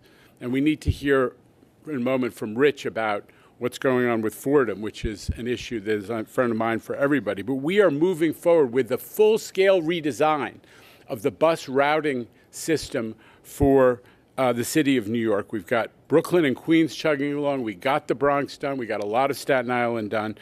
We've got an unprecedented free bus program, and we just named the 5 routes that have been selected by our operations planning team. We're doing everything, as I said, to make the system ready for more customers when congestion pricing begins. And let's just not forget what congestion pricing is about. It's about safer streets, cleaner air, reduced congestion, and in the end, it will ultimately contribute to improving the transit system by the contributions to our capital program. That is what I think of as a virtuous circle. So with that, let me conclude and ask Roger and Rose and Jeremy Fagelson, who kind of chaperoned the Blue Ribbon Commission process into being, to talk to us a little bit about their recommendations on fare evasion. Thank you. Thanks, Jano, and hello, everybody. My job here is to introduce Rose Pierre-Louis and Roger Maldonado, who are the co-chairs of our panel, and to set the stage for that. If we can get our slides up, Bill, please. First, I just want to introduce you to the full panel. We were very lucky to have an incredible group of 16 diverse in every way, civic leaders, diverse in terms of professional backgrounds, transit expertise, education, law enforcement, community leadership, every type of background you could hope for in a group like this, including David Jones, as Jano mentioned, was a key member of the panel and has been probably the leading advocate for years on transit equity. What the panel set out to do was first to document the problem, and what you see on the screen are the same numbers we put up publicly on the Metrics website. And the basic story here, and this is just bus and subway, but it's equally true for bridge and tunnel and for commuter rail, is numbers, those lines going up sharply from left to right, the bus evasion rate now hovering around 40% citywide, and the subway rate hovering around 13-14%. Very importantly, that spike begins around the time of the pandemic, but you see those numbers sticking, persisting, the very high evasion rates, even as ridership comes back, which said to the panel that this is a persistent new behavior. It's gotten worse and it's staying worse, and we really need to be paying additional attention to it. And just to help visualize just how bad this is, that's how many city fields it would take to hold the daily amount, the 700,000 riders not paying on the buses. And that's how many Yankee stadiums it would take to hold all the 400,000 people not paying every day on the subways. So that's a lot of folks. And as one of our members said to us, and the panel really did the work, 9 field visits, buses, subways, commuter rail, bridge and tunnel. They went out, they saw this behavior, they talked to our teams in the field who were doing the mitigation and enforcement work, and just seeing the sheer scale of the problem, one of them turned to us and said, you know, there are not enough police in the world to solve this. I mean, you see all those stadiums, I think that comes through loud and clear. And the numbers Jano mentioned, and you see here, add up to about $700 million now. That is the highest it's ever been. It is bad. It is getting worse. Notably, for the first time in connection with this report, we published data that showed that buses are the single biggest source of cash loss, as well as having the highest evasion rate. That's a new fact, and the panel focused very intensely, as you'll hear, on how to begin addressing the problem on buses. It's not just a subway problem, and this is from the report. You see the images here. This is the panel's way of just communicating to the public. As Jano said, this is not the old school way of thinking. You know, historically, I think if you'd asked any average New Yorker, what do we talk about when we talk about fare evasion? They would have said people, mostly kids, jumping turnstiles in subways. And the answer, when people talked about how to respond to it, was, okay, how many cops can you put at how many fare gates? And this panel emphatically wanted to move away from that way of thinking. And what you see on the right side is the new approach with the panel called the 4 E's, using education, enforcement, environment, design and technology, and looking at this through an equity lens, and very importantly, moving away from the subway-only focus to look at the entire MTA. With that, I'm going to invite Rose Pierre-Louis and Roger Maldonado to say a little bit. I'll just introduce them briefly. Rose has a long and distinguished career in New York public service. She is currently the executive director of the McSilver Institute for Poverty Policy and Research at NYU. And Roger Maldonado is a senior partner at the law firm of Smith, Gambrell & Russell here in New York, and he is the former president of the New York City Bar Association. You were incredible leaders in the panel. The panel did a lot of work, and you did the most, and we were so grateful for it. And Rose, I'll turn it over to you. Thank you. Can you hear me? Perfect. Good afternoon. Let me begin by thanking Chairman Lieber, the MTA Board of Directors, Special Counsel Jeremy Filgelson, General Counsel Paige Graves, Senior Advisor Shanifa Riera, Mr. Jamie Torres Springer, President of the MTA's Construction and Development, Mr. Richard Davey, President of New York City Transit, Kathy Sheridan, President of MTA Bridges and Tunnels. Thank you for the opportunity to talk a little bit about our experiences with the panel, and I'm honored to be here with co-chair Roger Maldonado. Just a little bit about my background. My interest started in the area of transportation during my tenure as Manhattan Deputy Borough President, working for then Borough President Scott Stringer, and I had the opportunity to lead a 5-borough initiative on transportation that really launched my interest on this issue through today. Throughout my career as an attorney and in government, my focus has been on issues of social justice, equity, and access to services. As I reflect on the tremendous efforts of the panel, I am proud that our recommendations were guided by principles of equity and fairness.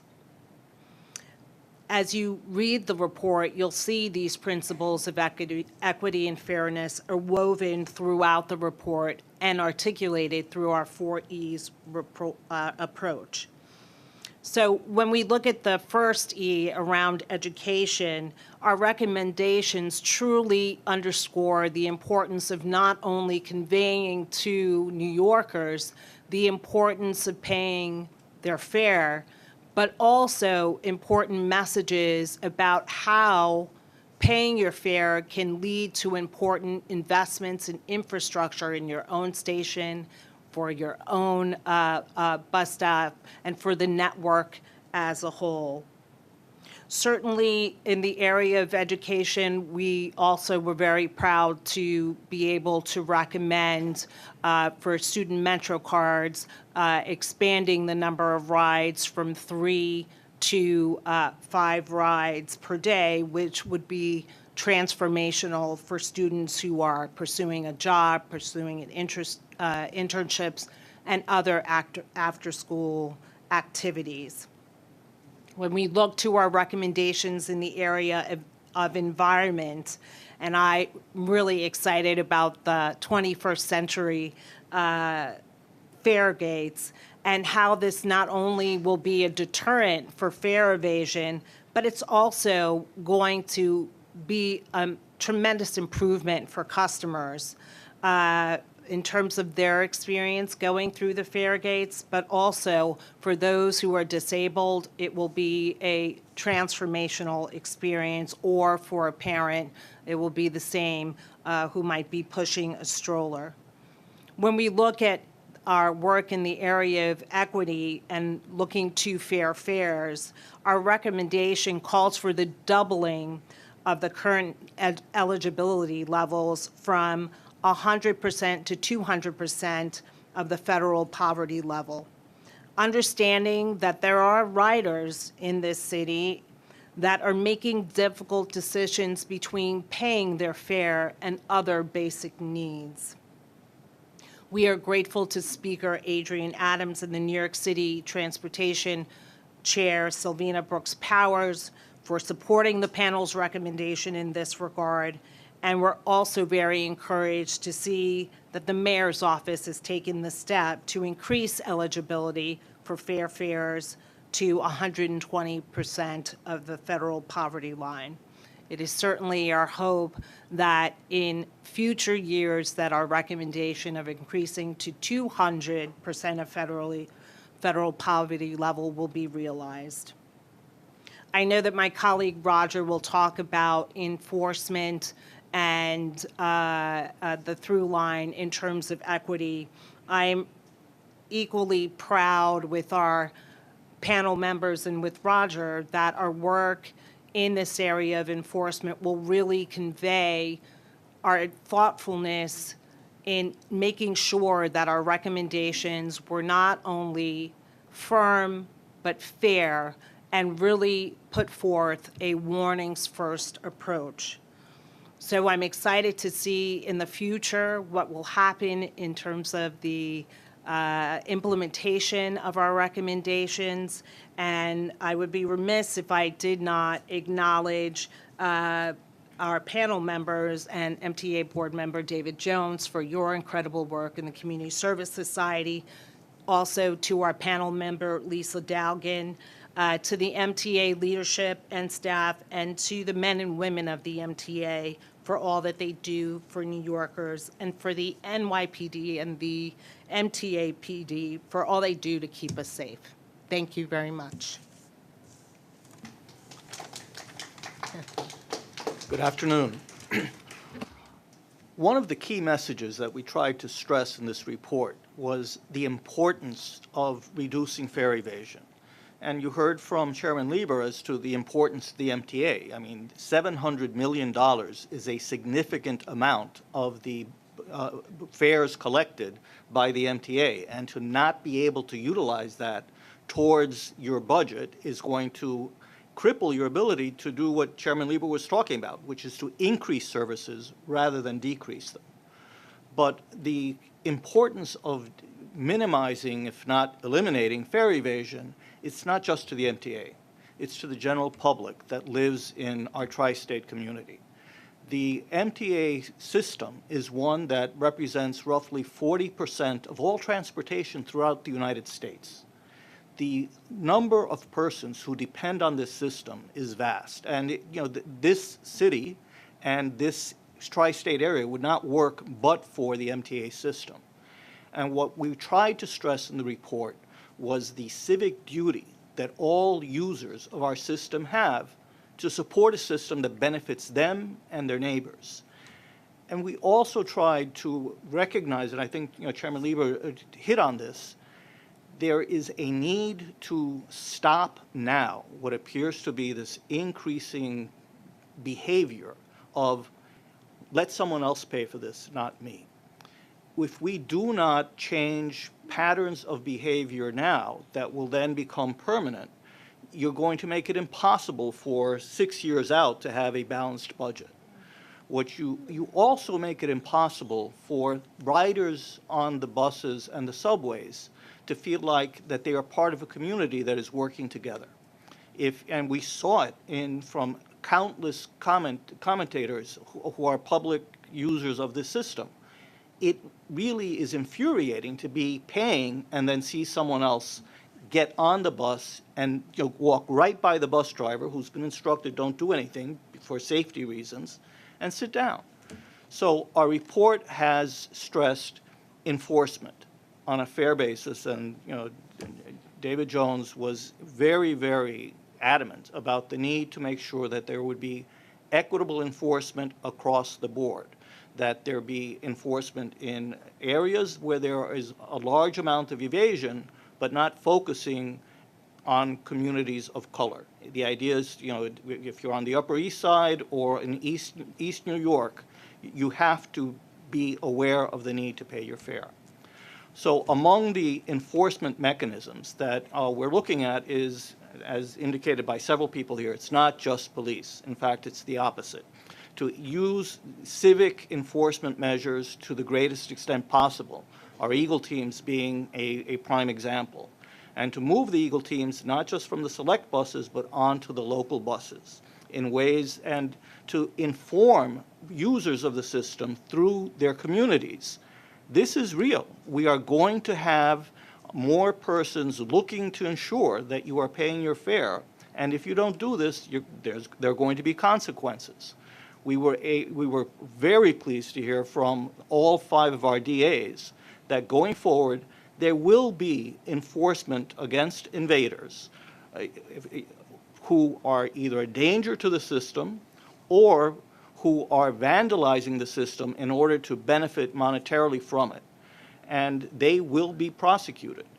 It is also important for the members of the community to understand, as Rose pointed out, there are ways to make this more affordable for you. So whenever there's going to be an enforcement drive within a particular subway station, a particular bus route, it will be involving community members, involving stakeholders to make clear to the users, if you can't afford to ride, these are ways that we can help you do so. And to make clear, and it's not just subways and buses, the tolls on bridges and tunnels, which is key. Fixing that is key to being able to have congestion pricing work. Everyone who drives through one of these toll gates needs to understand, if you cover your license plate, if you do something that is designed to not have you pay, we will catch you, and you will have to pay for it. And unless that message is conveyed, you're not going to be able to move forward. I guess the bottom line of our report is that this is a massive undertaking, and I am thrilled, together with Rose, to see that the MTA is really taking this seriously. That we are hearing about all sorts of efforts. I heard from Board Member Albert. What is it going to take to be able to do this particular measure? That is actually something that we look forward to seeing the MTA do, to study exactly all of the legislation that's required, all of the technology that is required to implement these recommendations. And we encourage you to do everything you can. If we do not have progress now, it's going to be hard on the MTA and frankly, very hard on the community in which we live to be able to think that we are in this together in ways that, we require us to work together to solve very difficult problems. Thank you. Roger and Rose, thank you so much. And so the report is now out in the world, and it's time to take these great recommendations and turn them into reality. How are we going to do that? What we're going to do in a minute is hear from our agency presidents about how it's already beginning to happen. But first, just to set the stage for that, the basic approach here is first, we're going to be extremely rigorous. We're going to be relentless in looking at every one of the recommendations, and there are over 70 of them. And we are going to look closely at how exactly to implement them. We are already doing this work. Every recommendation will get attention. We'll figure out how it can be implemented, what kind of work we can do ourselves, where we need external partners. And we will run experiments, data-driven experiments, to see what really works. Experimentation is the 5th E, as the panel report says. Some of this will happen, has already happened, will happen soon. Some of it is going to take years, but we're not going to take our eye off this ball. The second principle is partnership. There's a lot we can do ourselves, and everything we can do internally here at MTA we will do. But there's a lot where we're going to need help. And so we will, as part of the panel work, we already had a lot of liaison with City Hall, with Albany, with the DAs, all 5 DAs for the first time really coming to the table to talk about this, and with our partners at the NYPD, Chief Kemper and the Transit Bureau and others. And we will keep reaching out to them. There will be legislative changes needed. There will be operating changes and policies and procedure changes needed at agencies that we outside the MTA, and we're going to do everything we can to make those happen. And the third element is transparency, and we will be back to you. This is the first of regular reports we anticipate making to this board. We owe it to you, we owe it to the panel that did all this work, and most importantly, we owe it to our riders who tell us all the time, those who do pay, hey, what are you doing about those who don't? And we are going to keep faith with those riders and keep faith with the ones who aren't paying and make every effort to turn them into paying riders. That's the whole idea. So with that, let's hear from our presidents a little bit about what's already in flight, and we'll start with bridges and tunnels. And Kathy, I'll invite you to talk a little bit about what we're doing to actually watch the license plates coming past our toll gantries and to do better at catching the folks who aren't paying. Great, thanks, Jeremy. So I'd like to highlight two initiatives today. We talked about some of these at our committee meeting, really focused at the committee on education, but looking at license plate readers. So through the license plate readers, they're installed at our facilities, and we've interdicted over 8,000 vehicles with 3,800 summonses for covered and obstructed license plates just issued in 2022 alone. And we want to increase that effectiveness. So we are seeking out new technologies and talking about the environment. And we've added portable license plate readers that we can deploy at different locations to look at the different traffic patterns of our persistent toll violators. We are already seeing the fruits of this labor.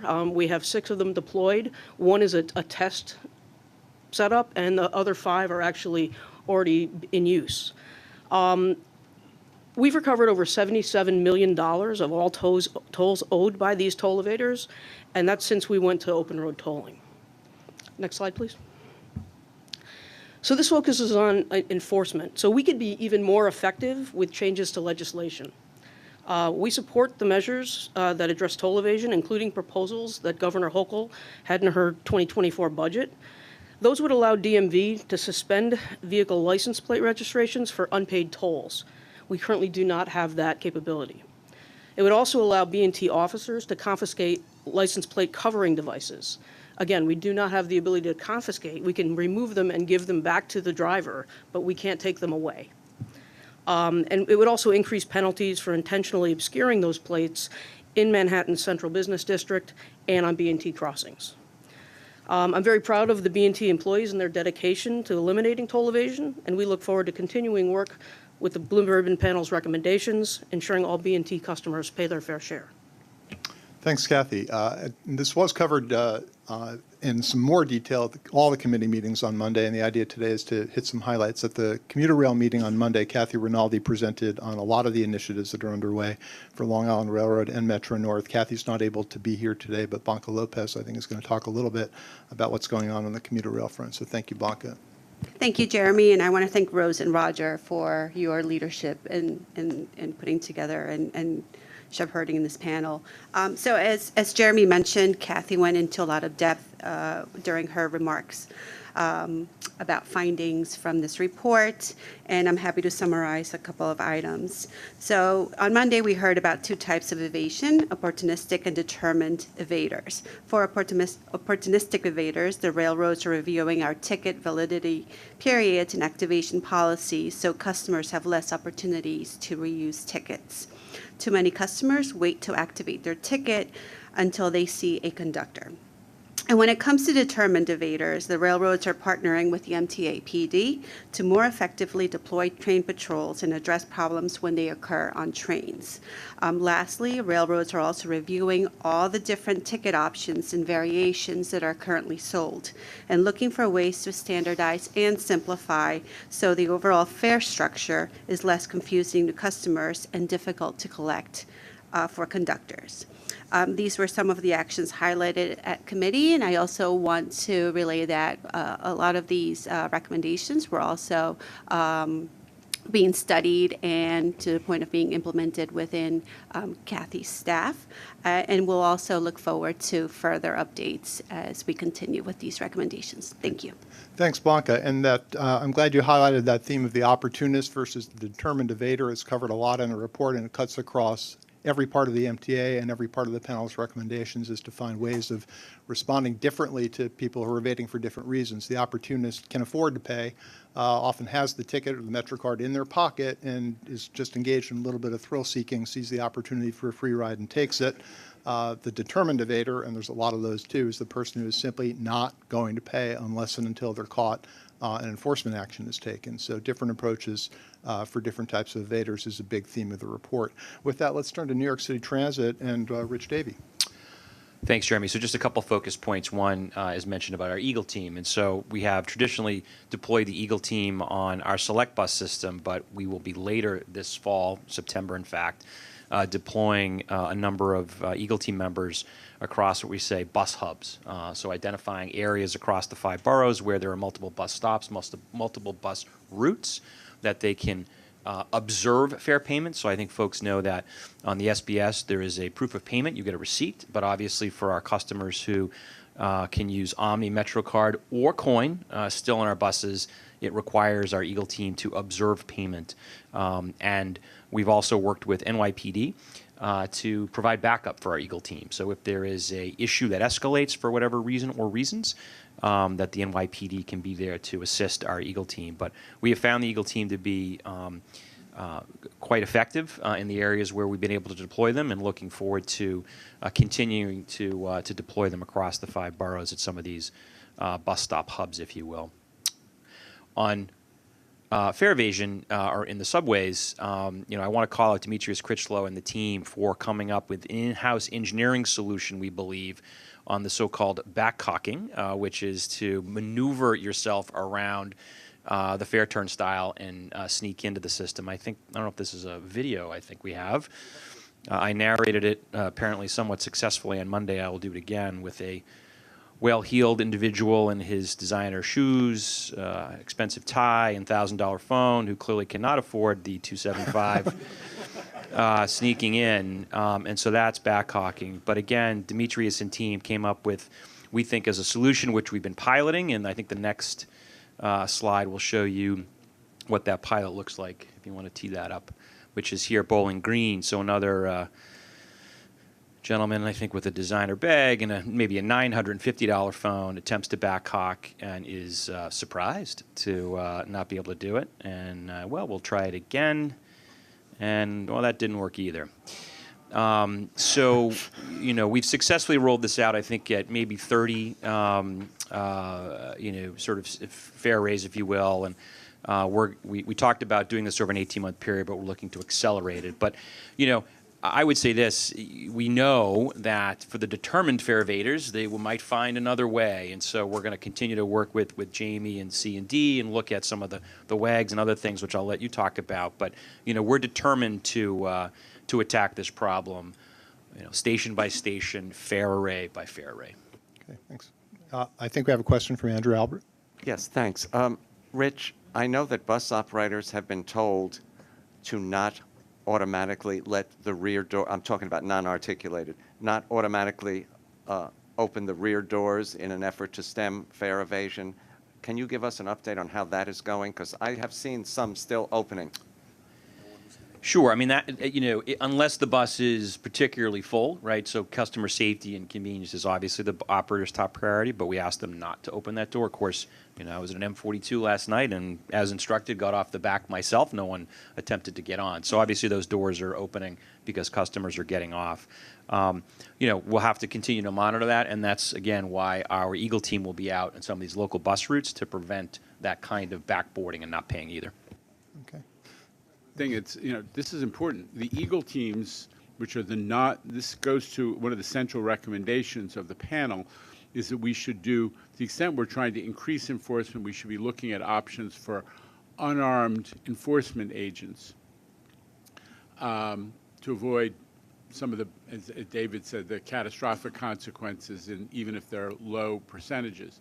So we're actually hiring more unarmed revenue enforcement officers to do that, and we're putting them on local buses, and the NYPD is cooperating with us on the how do we strategize deployments so that you have NYPD backup for those unarmed non-revenue officers. Not that they're going to be present at all these interactions with passengers, but that they're going to be there so that any interaction that goes south can be dealt with by NYPD. It's a good strategy, and it's a collaboration with the NYPD.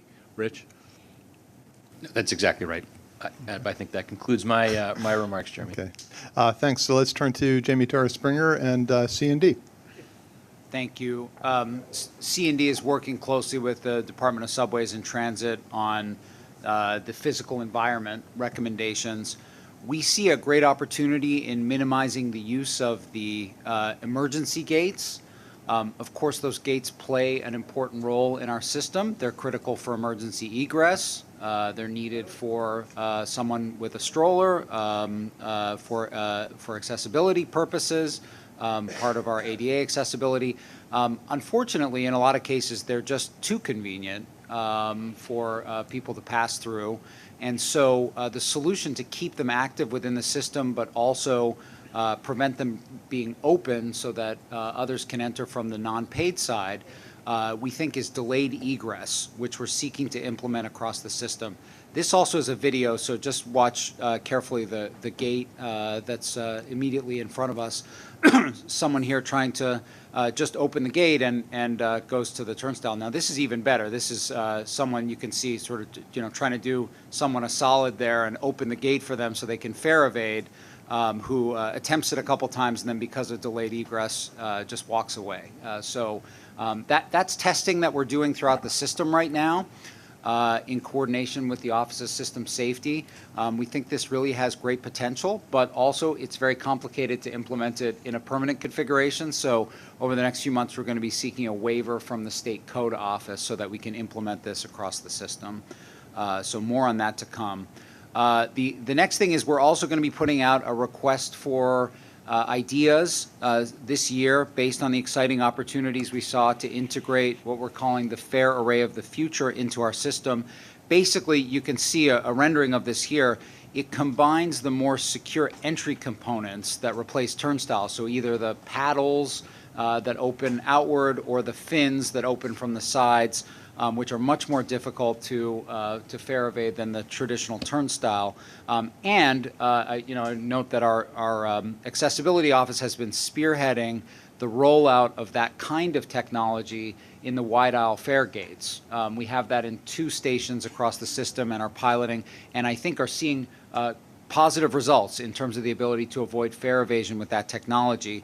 But we know that that's not enough. We know it needs to be paired with sensors and machine learning technology, which you see in this rendering sort of across the top, so that those paddles don't stay open for too long and people don't find other ways to fare evade. So we're seeking, based on the panel's recommendations, ideas from industry. We saw some of these units being deployed at Vanderbilt Hall at Grand Central. But we're going to be getting some more detailed input from industry over the next few months, and then we'll determine what the way forward is for updating and modernizing the fare array across the system. Okay. Thank you, Jamie. Thank you, everybody. On the screen, you see that's one of our civilian gate guards that have been mentioned. They're currently in about 30-plus subway stations, and their job is simply to stand in front of the emergency gate on the paid side and encourage people to exit through the turnstile instead, and we're finding those guards pay for themselves and then some. Every minute that door stays closed and isn't being used for an unauthorized purpose, more people pay the fare. So a great example of all these new strategies kind of coming together, and a great innovation that's been led by our safety and security team and by our subways team. That's how I said we'd be rigorous and relentless. I can promise you, our whole leadership team can promise this board and the public, we will be. I said we'd be transparent. We will be, and so we'll leave you with the words of the Terminator, we'll be back.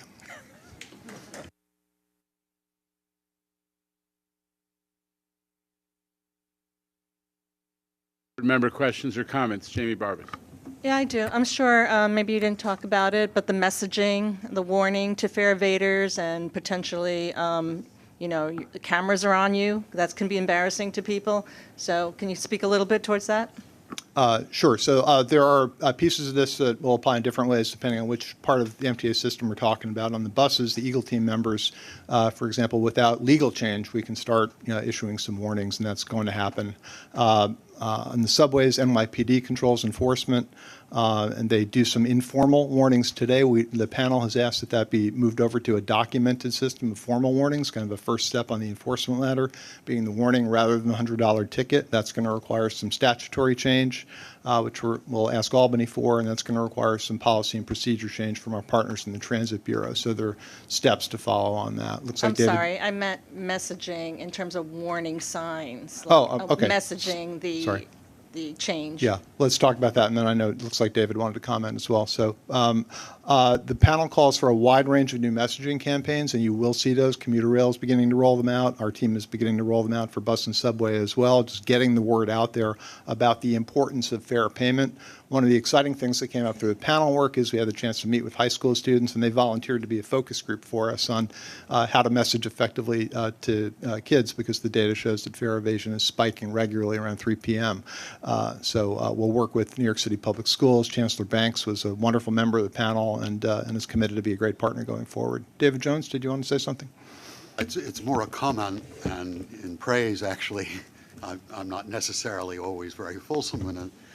But to the panel, and Jeremy in particular, who kept us online, but also to this board, and even in my criticism to the NYPD, this is a significant move forward. When I started on this board, I guess 7 years ago, the report that there had been 100,000 stops and 30,000 arrests, 95% of whom were Black and Latino, and virtually nothing happening in the rest of the system. And to watch the evolution and understanding that this board and MTA and the NYPD ultimately made is really great. The sense of inequity that I felt when I first saw those numbers, obviously I became somewhat persistent. Everyone would groan, here he goes again. But the fact that this board and this establishment, MTA and the NYPD, and of course driven by Jeremy and the panel, is really a sense that we can make progress on critical issues. Thank you. Mr. Mack. I think it's crucial that you have signage. We have some. We are going to have more. You will see it across all elements of our system. We have various ways of messaging to customers in different places. For Bridge and Tunnel, for example, we have the opportunity through the Tolls NY app. We have the opportunity to communicate with them by postal mail sometimes. You will see signage on buses. You will see signage in subways that's going to be new and fresh and different. I want to emphasize for commuter rail, one of the things Kathy highlighted is delayed activation of electronic tickets. Very significant source of fare evasion on the railroads is people who have that ticket on their phone in their pocket and simply don't pull it out and hope that the conductor won't cause them to activate it. And there will be messaging campaigns directed specifically to that. So you're going to see problem by problem and MTA mode by MTA mode, very targeted new messaging designed to reduce this problem. Okay.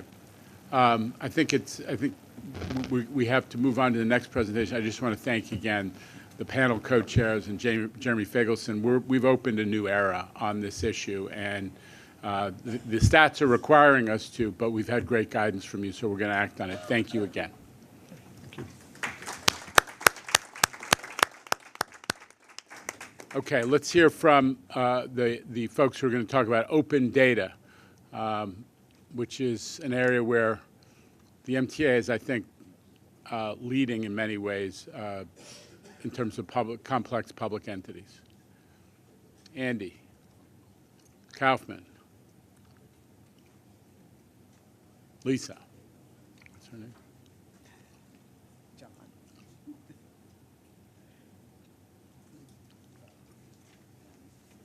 Thanks again. Good morning. Good afternoon. I'm John Kaufman, the chief of the Strategic Initiatives Group. One new function we've stood up in my area is a new centralized MTA data and analytics team led by Andrew Kuzemko here.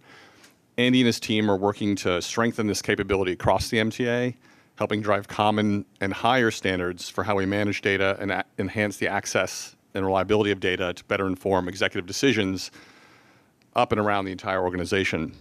Another part of this group's mission is to be a point of reference and expertise for data analysis throughout the MTA, encouraging the sharing of best practices, data visualization, and tools for those who use data to support specific agencies and HQ functions. Today, Andy's going to give a short 101 level introduction to the MTA's open data program, which is part of what his team is dedicated to. The MTA has always had a high level of public interest and robust press coverage. As a result, the MTA has been sharing data publicly for a very long time, with a long-standing awareness of how integral it is to building public trust and also being accountable as a public authority. Recently, we've made a lot of significant enhancements and investments in this area that we want to share with you today. Andy. All right, thank you, John. Oops. One back. All right, so as John said, the MTA has been sharing data publicly for a long time. So what is really different about open data versus what we've been doing before? So open data is public data, but it's special and supposed to be easy to use. So it is data that is freely available. It's not behind a paywall, of course, it's on the web. It is machine readable. So it's not something you have to copy numbers out of a spreadsheet that we posted or a PDF. It's easy to get to, and it's standardized and reusable. So we explain what the data is for in clear commentary. We keep the columns the same. We make it something that people can expect to be in the same format all the time and build off of. And I want to say that the MTA's commitment to open data is more than just compliance with the state law. We actually believe this is important, it's the right thing to do, and it makes us a more efficient and effective organization. So who uses open data? I think each of us, when we hear that term, probably has in mind a particular type of user. I know for me, groups like Reinvent Albany or the PCAC come to mind, those sort of government accountability groups, and certainly those are very important users of open data. But it's a lot more than that. We get a lot of questions on open data and a lot of usage from journalists, from people in academia, people who are doing research on our data. Interestingly, we've started getting a lot of interest in open data from our own internal MTA employees. In my day job, I get a lot of requests for data asking, where is this? Can I get this file? Can you tell me who has this? And increasingly, I've just been telling them, that's on open data. You don't need to ask me personally. That's shared publicly. And that's starting to change a little bit of the culture, I think, in terms of how we do work here. Other government employees, city, state, federal, a lot of people have interest in New York's transportation data, and they can increasingly find that on our open data portal. And then the last group I'll mention are what we call our curious customers. These are folks who are typically very knowledgeable about our network. They might be our biggest fans. They're very interested in seeing service here be high quality. As an example of what curious customers can do when you give them good open data, we recently released one of my favorite data sets. It's very granular, much more granular than we had done in really anything before. It was subway and bus ridership by hour and by station and route. Previously, we had kind of said system-wide ridership was this yesterday or this last month, and so we're giving a lot more detail on that. We don't really advertise it when we release a new data set, but very quickly people found this online, and we found these posts on social media soon afterwards of people who had found the links, retweeted them, did their own visualizations, presented it, had insights, and then one person said that we wish all agencies were this nice with their data. On that point, we did a little bit of informal research to see what are other agencies doing in terms of public data sharing and open data. This was informal, at least within the United States. I do think it's fair to say the MTA is kind of leading the pack on this. We are doing more. Not that we're going to rest on our laurels, but we are a good example to the rest of the transit agencies in terms of what to do here. Even internationally, I think it's a very strong comparison. Okay, so these are our 89 data sets on the Open Data Portal. I will not be going through these one by one. As you know, the MTA is a very big and complex organization, and so our open data would also be very big and fairly complex. But I'll just go through a few examples so you get a sense of what is on there, what is on the Open Data Portal. We have data, I just mentioned the one on subway and bus hourly ridership. We have other ones on ridership. A lot of the ones that are on there will be things that this board is familiar with. It's the kind of material that is presented here regularly. It's about our operational performance. The railroads, subway, bus all have data sets on mean distance between failure, for example, so you can see the performance of our fleets. things like bus speeds. We also have more administrative data sets, for example, one on contract solicitations, and then also things like the MTA permanent art catalog. So it's an eclectic mix of data sets that are out there. There's a lot more to go, and we're going to be putting more out there, but this gives you a sense of what is there. So one word on how this all comes together. I could just say that Lisa Fiedler, who's sitting next to me, is basically the answer of how this all comes together. This is Lisa's day-to-day, and she's done an amazing job in the last year of building our open data program. And then my team, the data and analytics team at headquarters, is responsible for creating a lot of this data that we put out there, but we are far from the only contributors to open data. All the groups seen here, there's more that I didn't put here, are creating data every day for internal reporting, for board materials, for things that go on the web, and we are basically intercepting that and in these cases that you saw and putting it into the open data portal. So it is a big organizational task that Lisa and her team have done a great job wrangling and bringing into this format. So what have we done so far in the last year? There's been a lot of changes, and I thought this is a good time to update the board on those.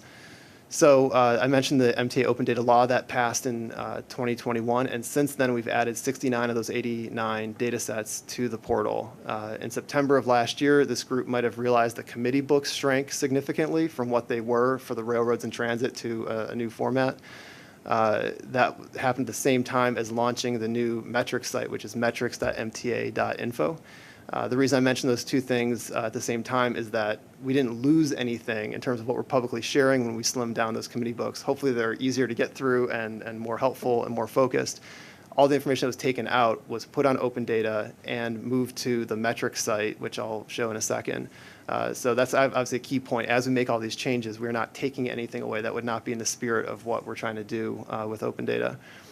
And then in January of this year, we may have noticed that some sites you went to on the internet, on the MTA website where you typically find your information, weren't there anymore. Again, didn't take anything away, moved it to open data and put it on the metrics site. So one by one, we are cleaning up our public-facing data and moving it into this channel. Okay, so this is what the website actually looks like. This is data.ny.gov. This is the New York State site, and we participate in open data through it.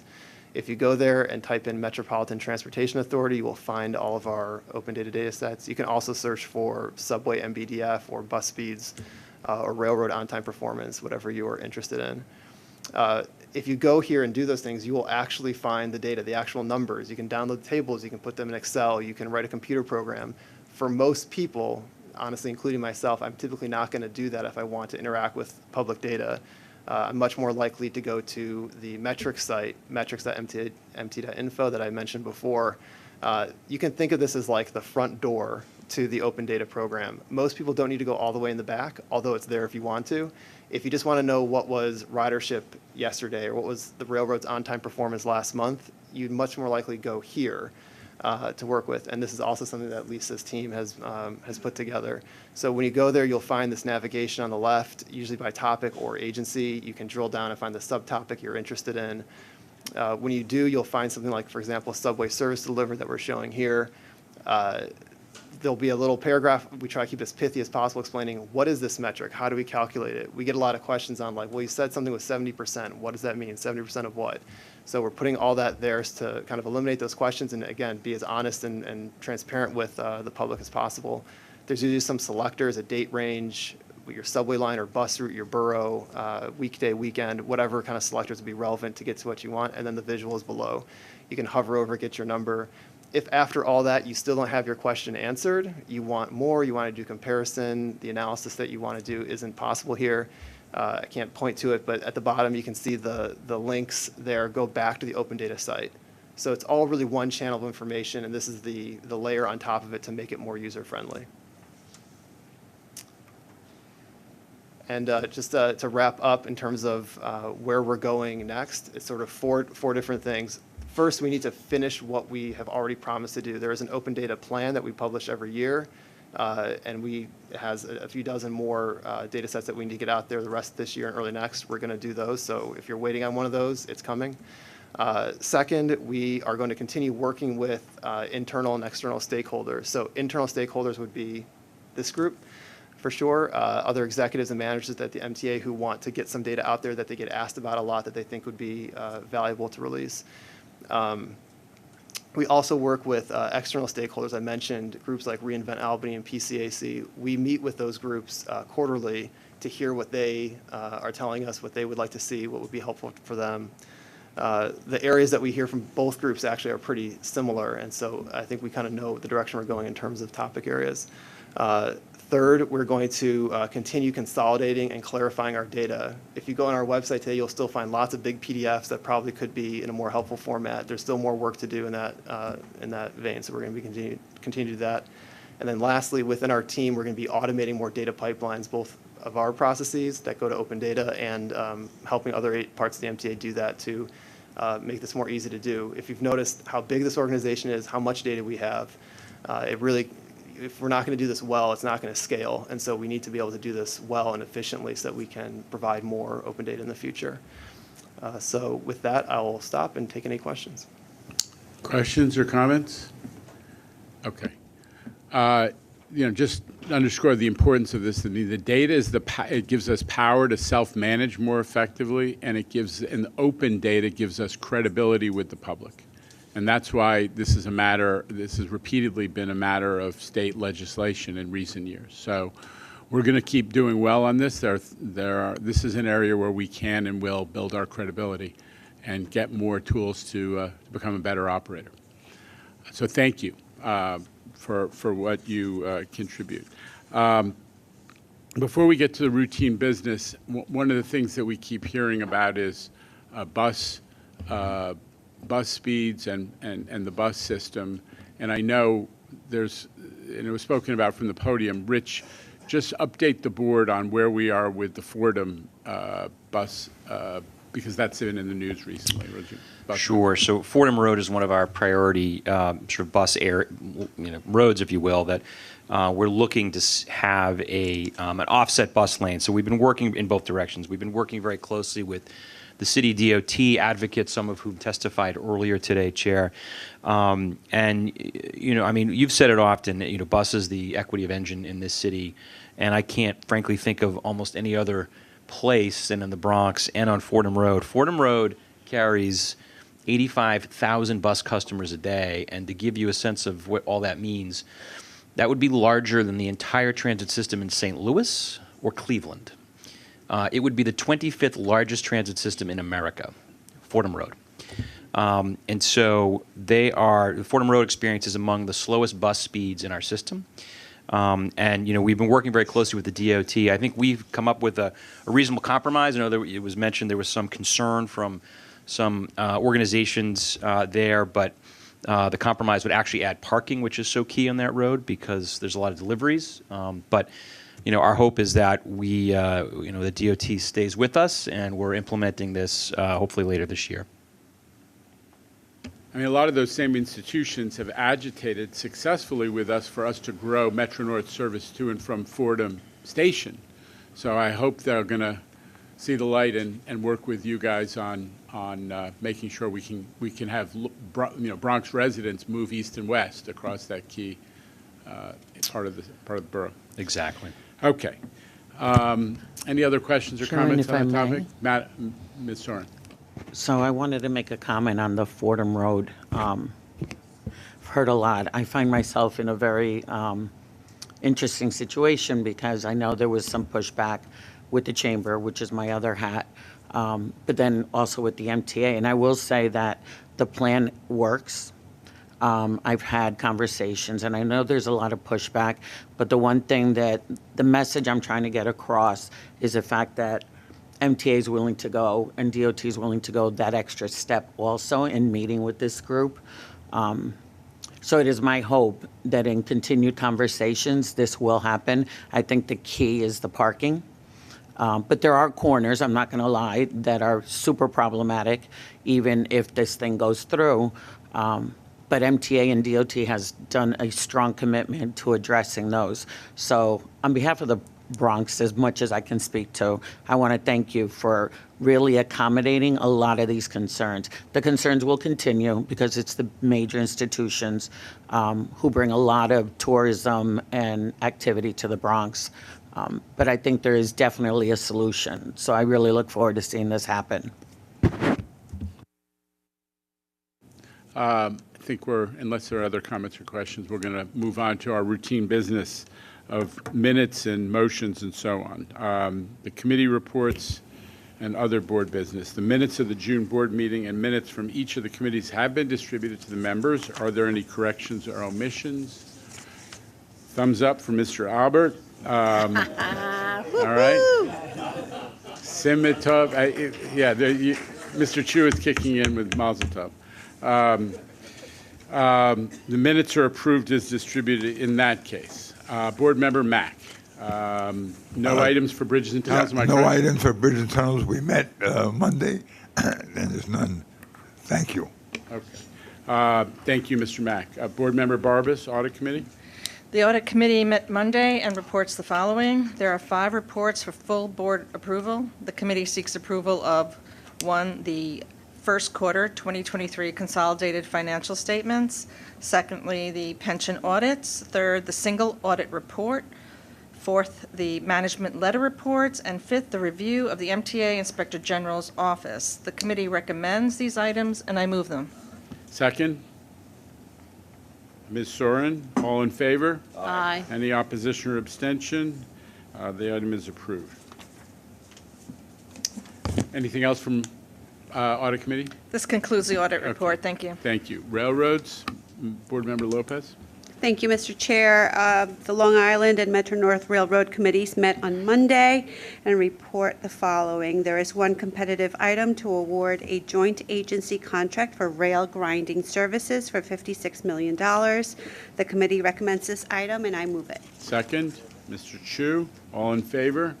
Any opposition or abstention? The item is approved. Ms. Lopez? This concludes the joint railroad report. Thank you. Okay. Transit Committee, Board Member Mahaltis. Mr. Chair, the New York City Transit Committee met on Monday and reports the following. There is 1 modification to the contract for the purchase of low-floor electronic buses for $4.8 million. The committee recommends this item, and I move it. Second? Second. Mr. Zuckerman, all in favor? Aye. Any opposition or abstention? The item is approved. This concludes the New York City Transit Committee Okay, report. before we go to capital program, I just need to recognize 1 milestone, which is Rob Troop, who is sitting down next to Mr. Brinkman and Mr. Davey, is retiring this summer. Rob stepped in to run the East Side Access Program and to give us Grand Central Madison service and the terminal. Soon after I did initiated the review of the East Side Access Program. In fact, Rob participated as an outside consultant in that, which brought us together. The project had struggled for many years. Rob turned it around. He delivered. I'm always giving us the grace period of 2 weeks with that ventilation issue, but we delivered the project when we said we were going to.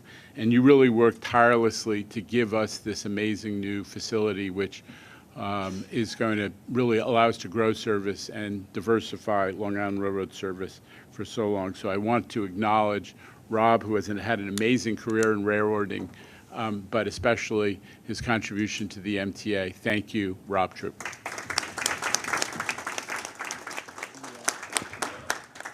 Mr. Chairman, may I have 1 minute? Please.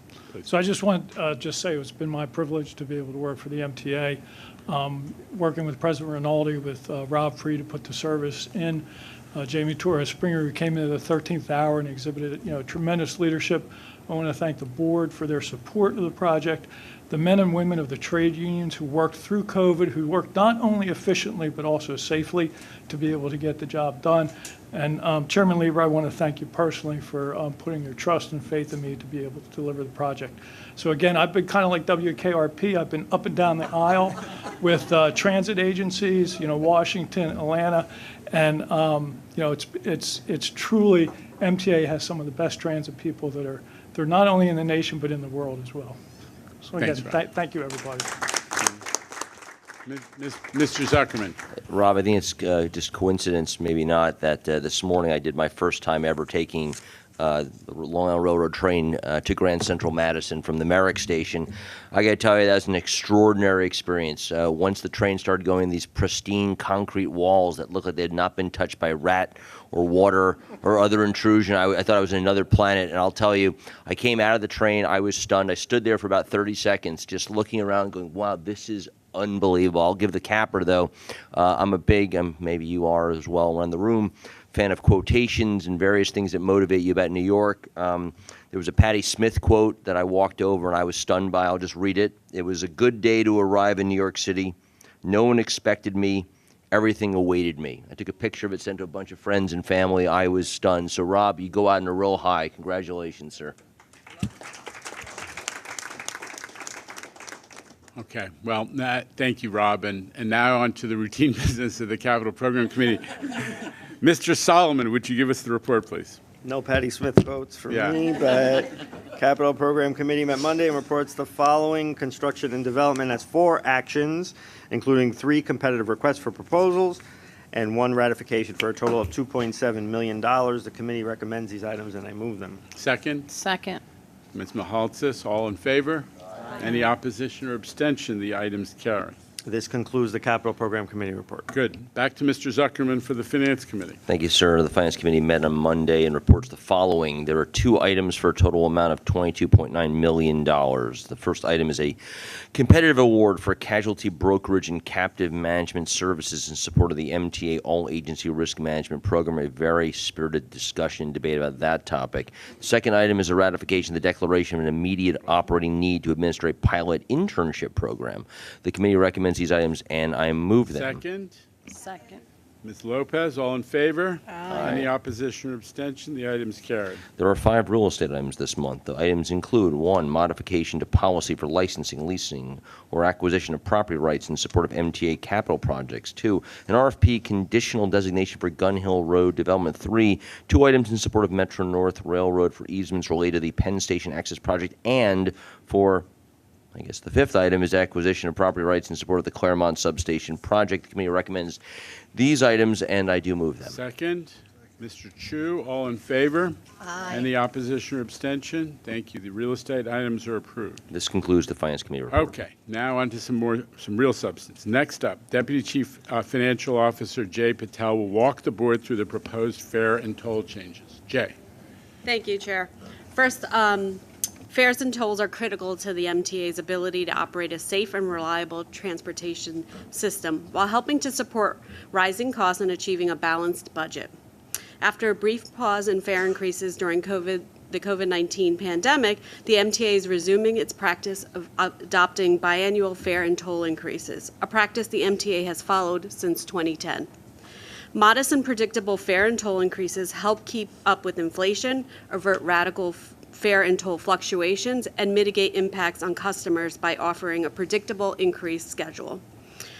On December 21st, 2022, the board adopted the 2023 to 2026 financial plan, which included a 5.5% increase to both fares and tolls. As part of the fiscal 2024 state budget agreement, the MTA was able to bring the planned 5.5% fare increase to 4%. As much, MTA staff developed fare scenarios that achieved a 4% increase in fare revenue. The public hearing process related to fare scenarios has been conducted. Transcripts and recordings of all public hearing testimony and supplemental comments have been distributed to the board members for their consideration. The board is now presented to adopt an authorizing resolution to implement the proposed fares contained in today's board materials, which include fares that increase on or about August 20th, 2023, which yield a 4% revenue. The permanent fare structure was presented. The only exception is the adjustment to west of Hudson fares. They will not increase and will be held flat. In addition, the MTA is adjusting temporary fare promotions as follows. For railroad customers, 1 temporary fare promotion and 2 study tickets will expire. The 20-trip ticket as a fare promotion that was introduced last year will expire, and the one-way Atlantic ticket for $5 and the weekly Atlantic ticket for $60, the study on those tickets will expire. On the other hand, new and existing temporary fare promotions will continue. For example, the off-peak city ticket for $5 will introduce a new peak ticket for city ticket at $7.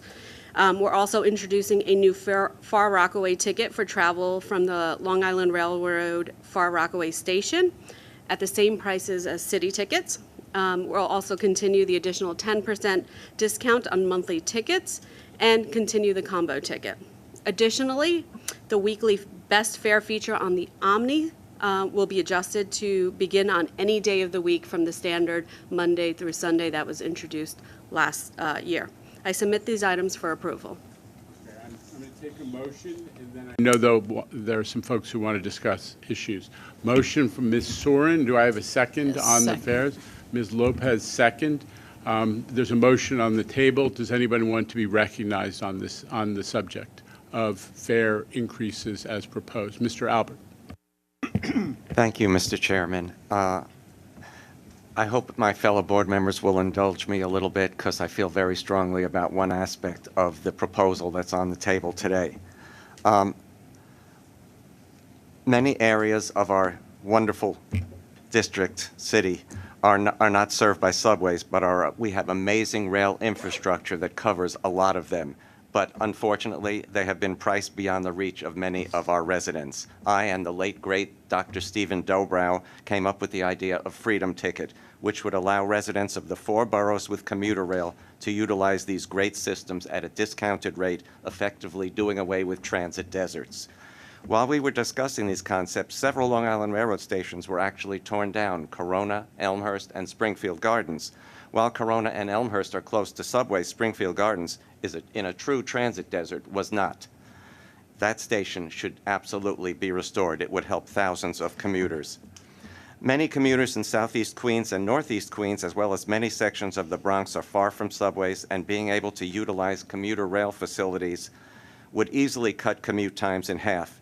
People are willing to pay more for this, as has been shown by Atlantic Ticket.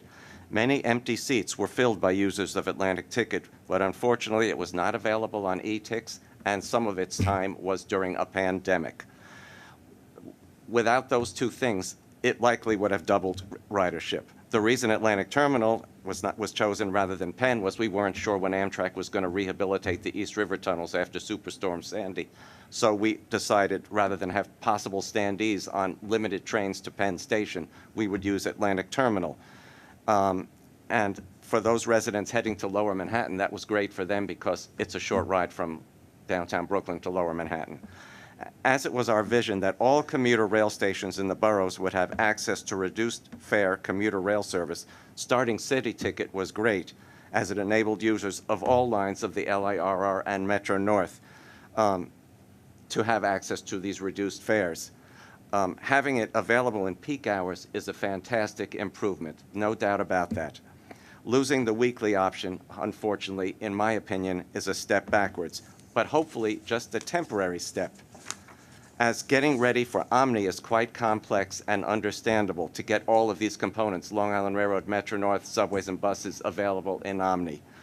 Having all your transportation needs accommodated for in one weekly fare, commuter rail, subway, and bus, pretty much guarantees all your travel needs will be met, and there's no reason to get into an automobile.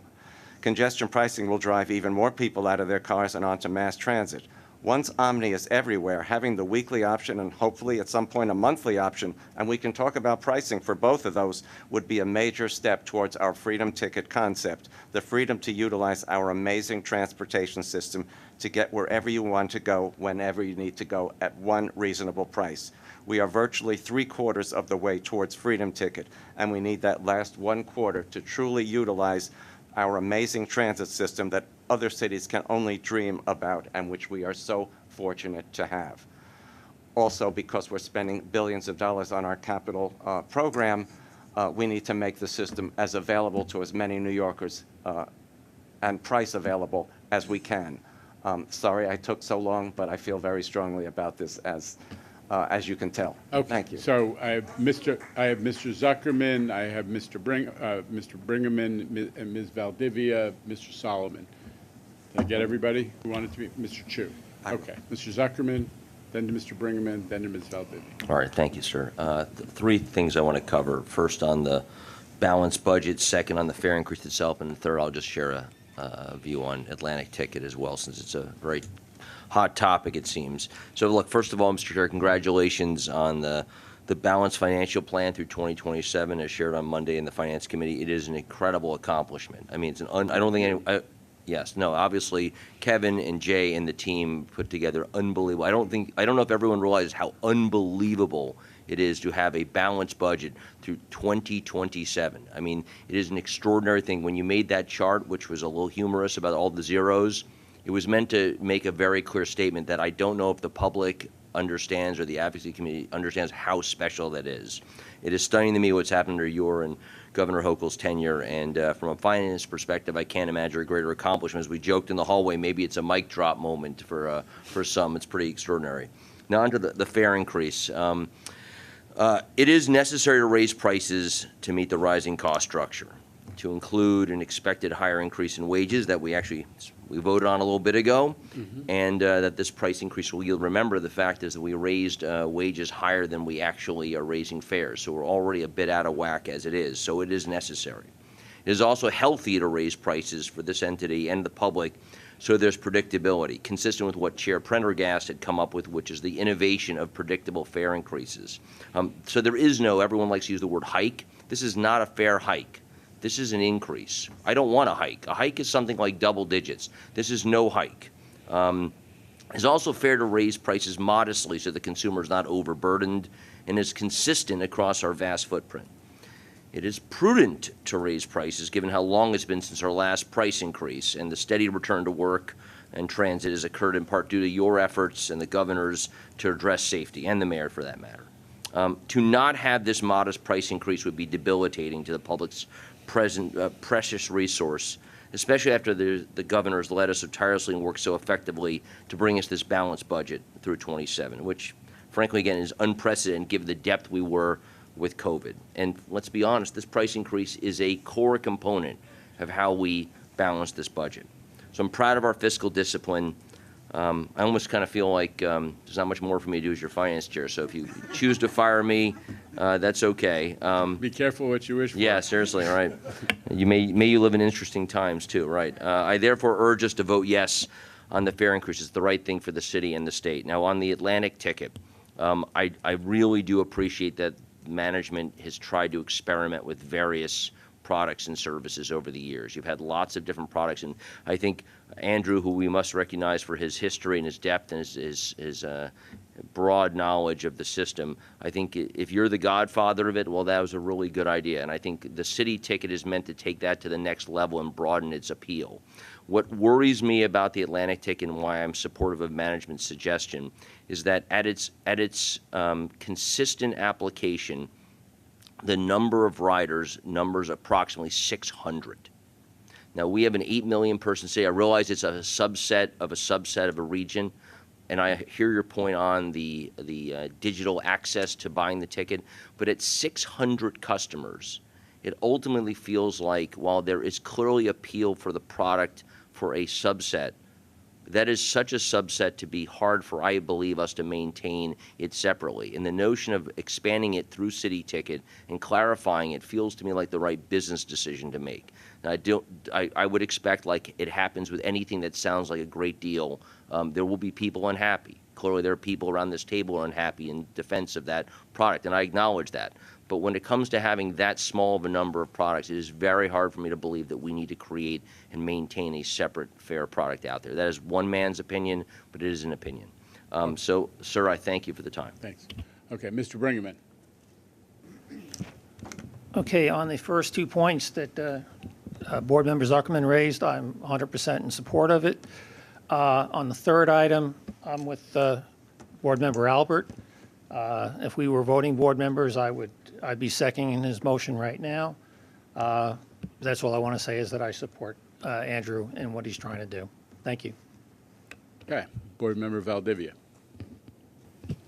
Thank you. I second Andrew's points. So, Andrew, thank you so much for that thoughtful discussion. So, In December, we voted on a budget with deep uncertainty. I think Neil has said all this before. This is the first time we have a balanced budget for 5 years, so it's super impressive. And, want to commend all the staff, Jay, Kevin, everybody who worked on this.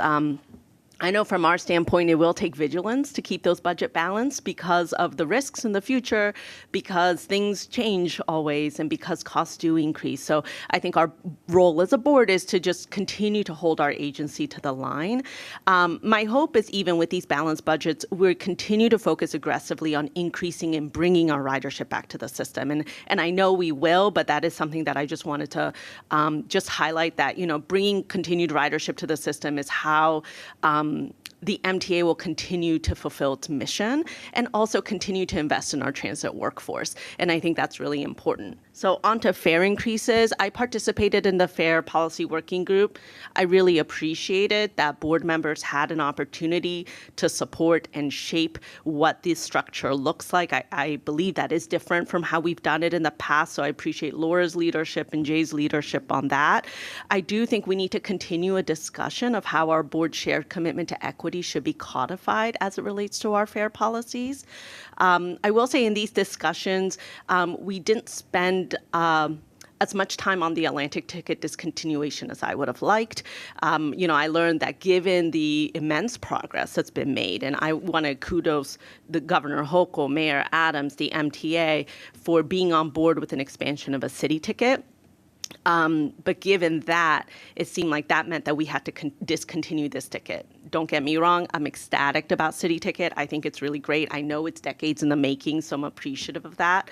But I don't know if it necessarily means we should do away with the many positives of the Atlantic Ticket. One of the positives is that there's actually a free transfer to subway and buses. So we're talking about an actually unified transit system. That's really exciting. That's what we're trying to push for.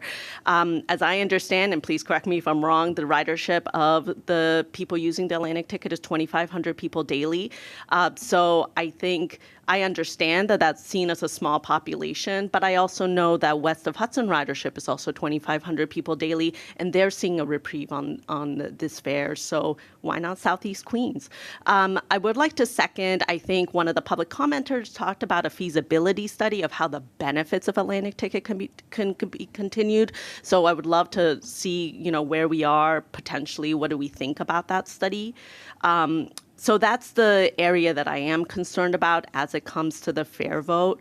In December, I did reserve my right to vote no on any future fare increase without clarity of funding support. I think I was hoping that we would get a multi-year plan, sustainable sources of funding for the MTA. So we got that, we did. So I am really excited about the fact that we got that funding. I am voting yes today because the state budget not only balanced our budgets, but it really focused on wins for riders. So I want to commend the MTA leadership here who did pave the way for $35 million, and advocates out there paved the way for $35 million in service improvements.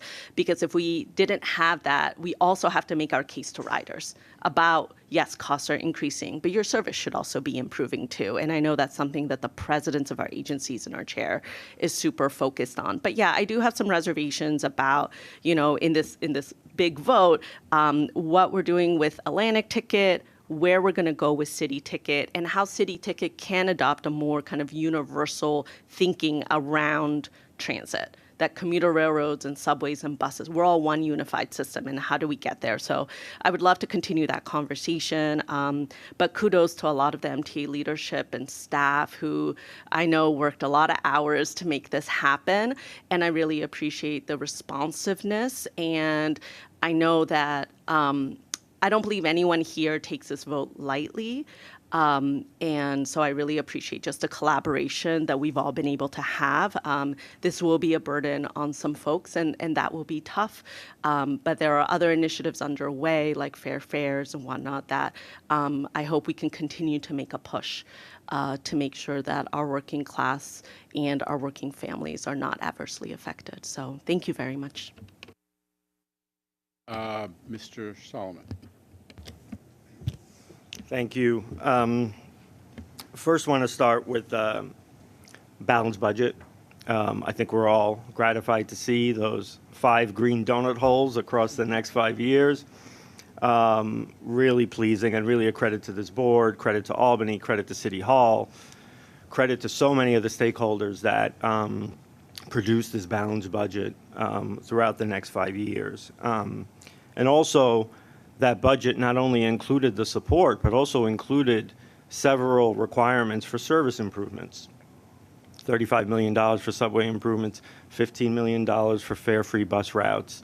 And it also included $65 million to take down the proposed fare increase from 5.5% to 4%, which was significant. Didn't eliminate it and the need for this board to consider an increase, but it brought it down to 4%, which I want to acknowledge. And I think that the fact that fare increases are extremely difficult for this board to take, it's one of the most important things that this board does. And the requirement for us to make sure that we maintain forward progress for a safe and reliable system demands that we do take this vote so that we don't backtrack and we move forward on a lot of the service enhancements that were in the budget and that I know that the MTA leadership is committed to. I also want to recognize the focus on the expense side of the ledger, the MTA efficiencies, and the work that Rich and Kathy and the whole team have been doing to expand, and most recently, even increasing the target from 400 million to 500 million. And we certainly, as a board, want to support those initiatives and see those come to fruition. Cost containment, those kinds of efficiencies, really important. On the issue of City Ticket and Atlantic Ticket, I do obviously want to recognize Andrew's comments and his deep and rich history with affordable regional rail. I do want to say that the new New York plan, which was most recently a major effort spearheaded by the governor and the mayor, also included in there a recommendation to expand City Ticket citywide. Much needed, especially with congestion pricing coming, especially with expansion projects like Penn Access, et cetera. Deeply disappointed about Atlantic Ticket and the removal of that. I don't think that City Ticket needs to be pitted against Atlantic Ticket. Sure, the ridership is 2,500 per day, 700 per, of which actually use the weekly. But it was such an important piece of commuting for Southeast Queens and for Brooklyn that we think it should be continued. Having said that, it is not a standalone, not a standalone item for us to be able to vote on. So we have to vote on this as a full package, and therefore I am constrained to vote yes on this particular fair vote with that in it. But again, fulfilling fiduciary duty requirement to keep this agency moving forward, this institution moving forward, the New York region moving forward, I will be voting yes. Thank you.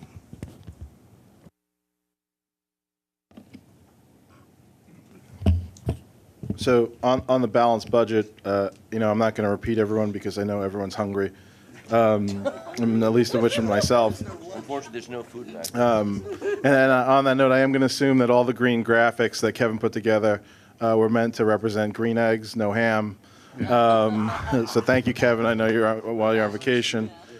I've been on this board. I just passed my 1-year anniversary, and I've come to very much appreciate the level of discourse, even amongst disagreement, with both this board and the staff. And we really got an important job done, and I'm proud to have been a part of that, and been really impressed. And that, as it relates to the Atlantic Ticket, this represents another hard choice. And I learn a little bit more history every day. As board member Alberts pointed out, there's a lot of history that led into the Atlantic Ticket. But I think there's a couple very important things to consider. One, when it comes to the Atlantic Ticket. One, the City Ticket, although it's not entirely analogous, it represents an evolution of the Atlantic Ticket, not an abandonment.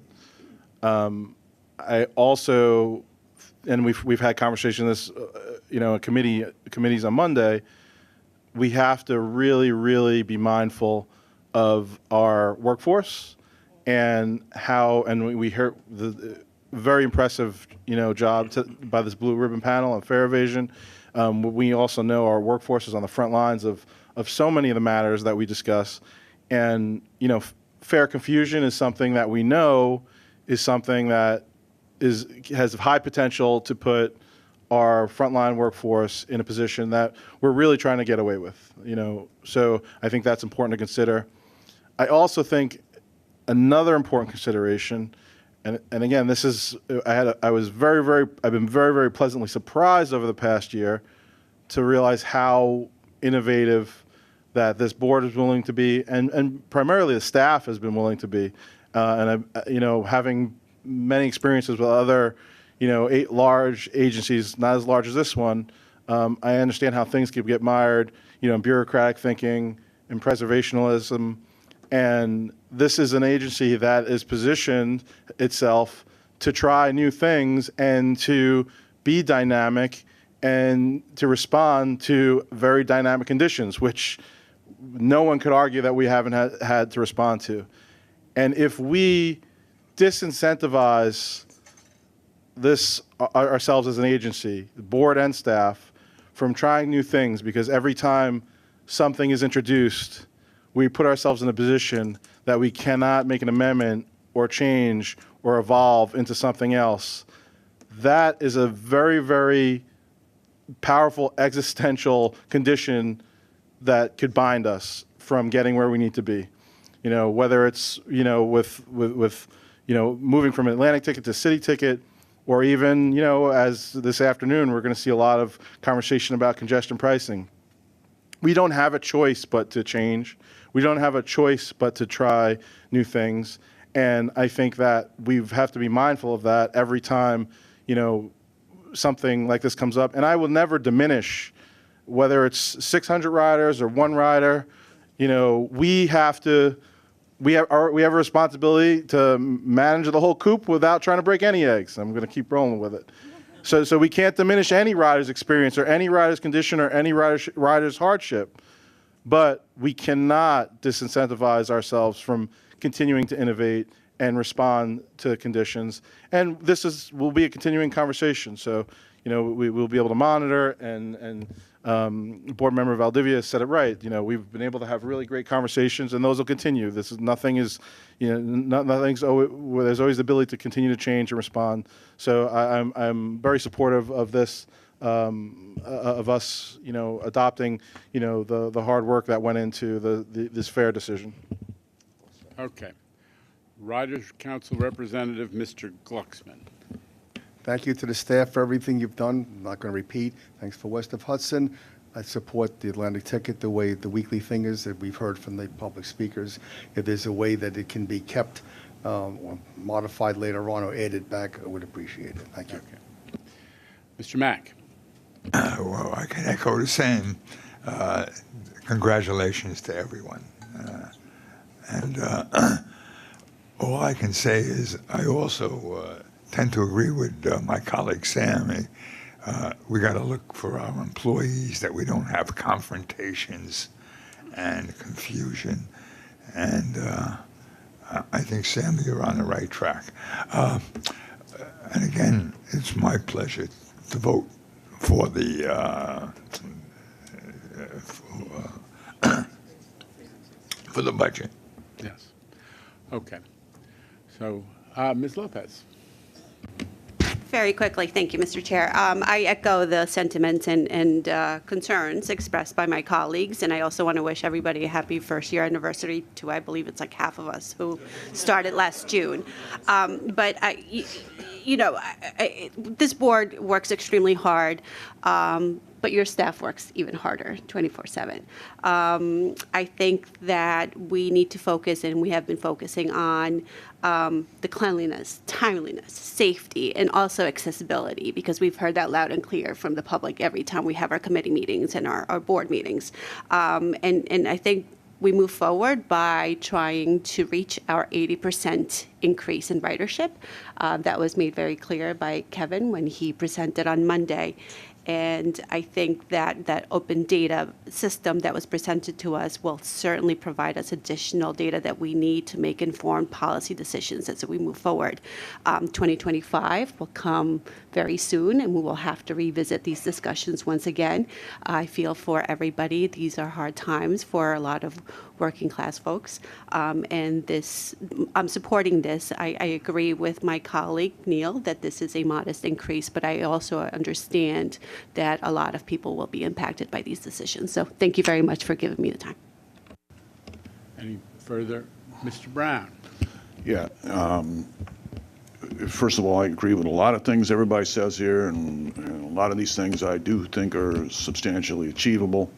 I'd like to, pick a nit with what Neil was saying, though, regarding we've kept the fare increases below the cost of living, and comparing it to the wage increases, which were also below the cost of living. However, they were greater than the fare increases if we do if we think percentages represents equity. But what that sets up is a situation where wages degenerate relative to the cost of living, and that perpetuates several other problems we have, particularly with recruitment. Open jobs lead to more overtime. Then we're going to have a blue ribbon commission on overtime.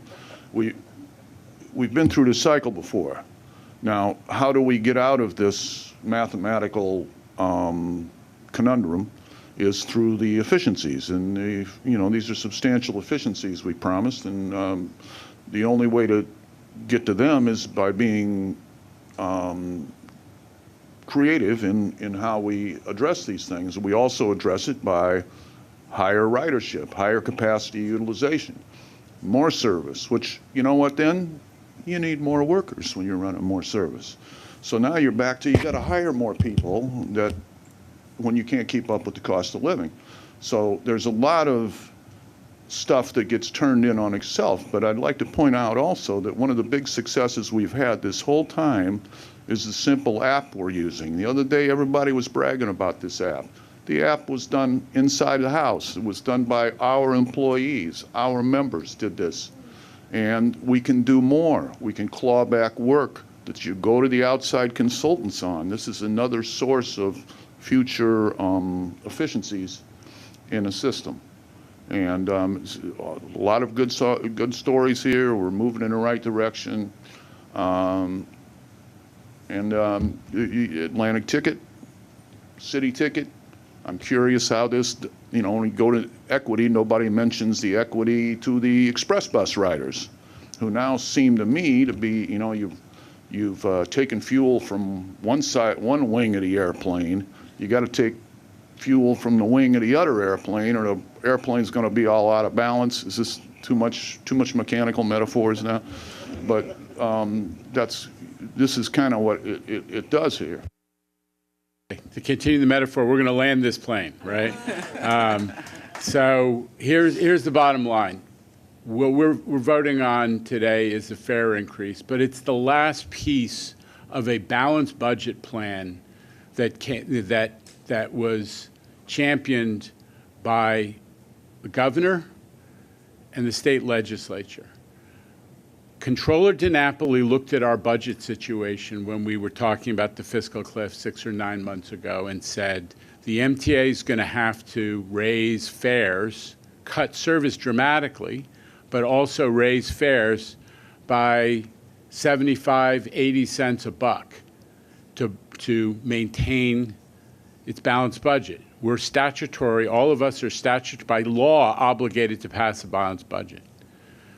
Instead of that catastrophic scenario, thanks to the governor and the state legislature, we're voting on a 4% fare increase.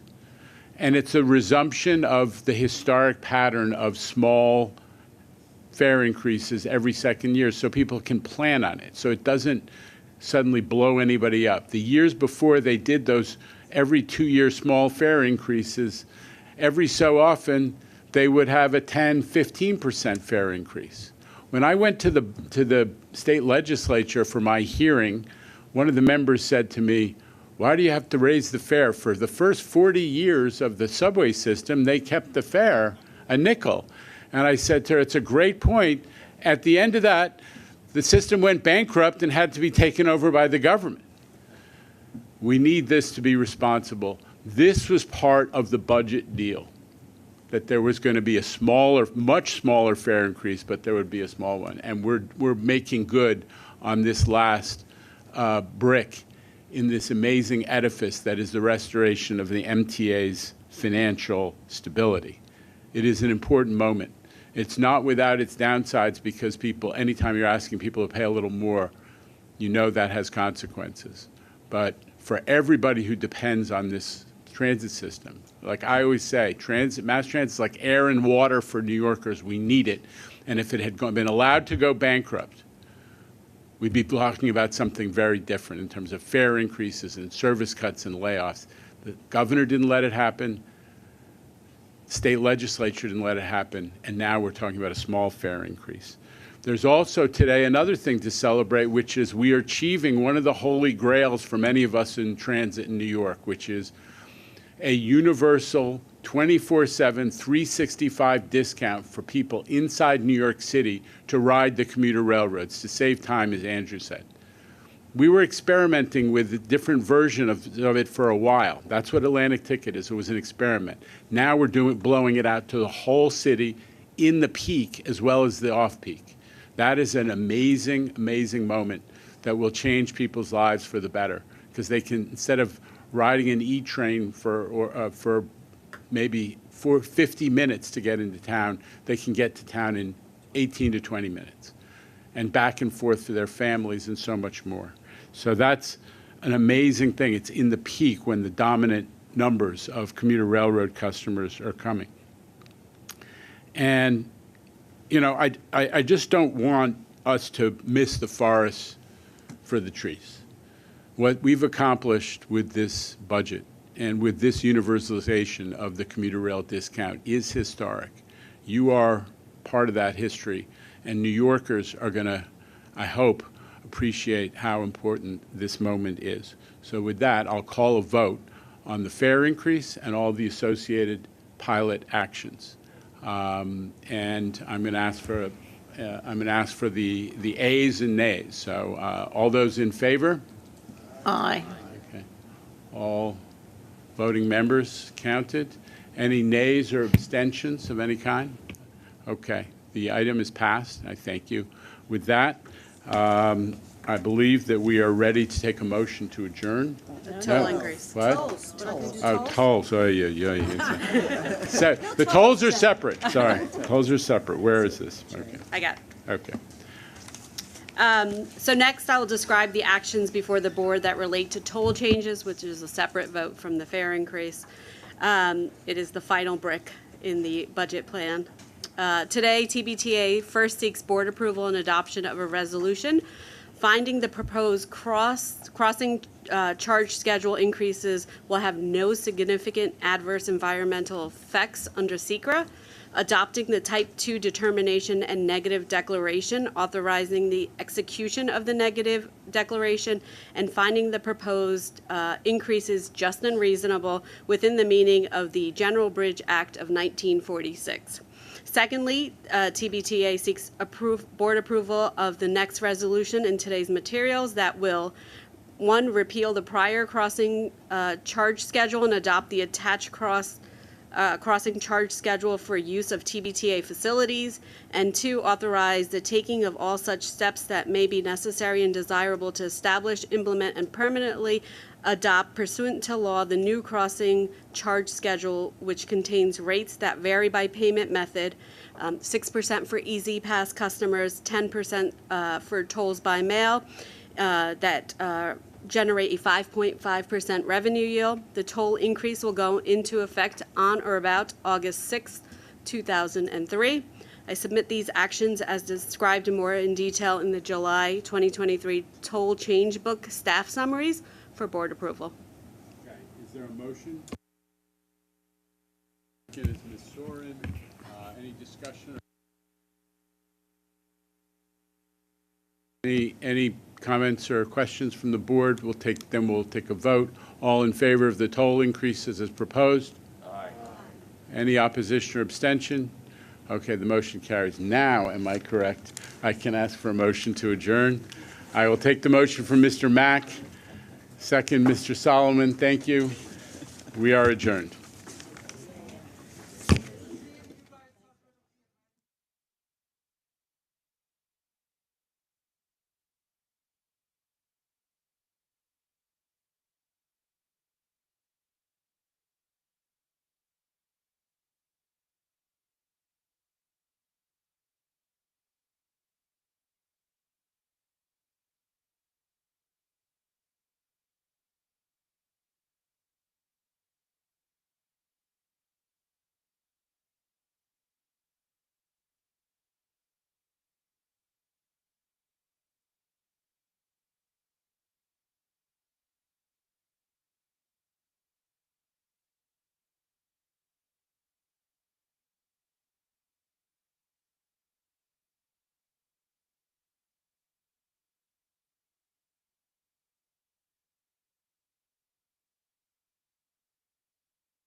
Christopher, can you hear me?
that's my base, the PCAC.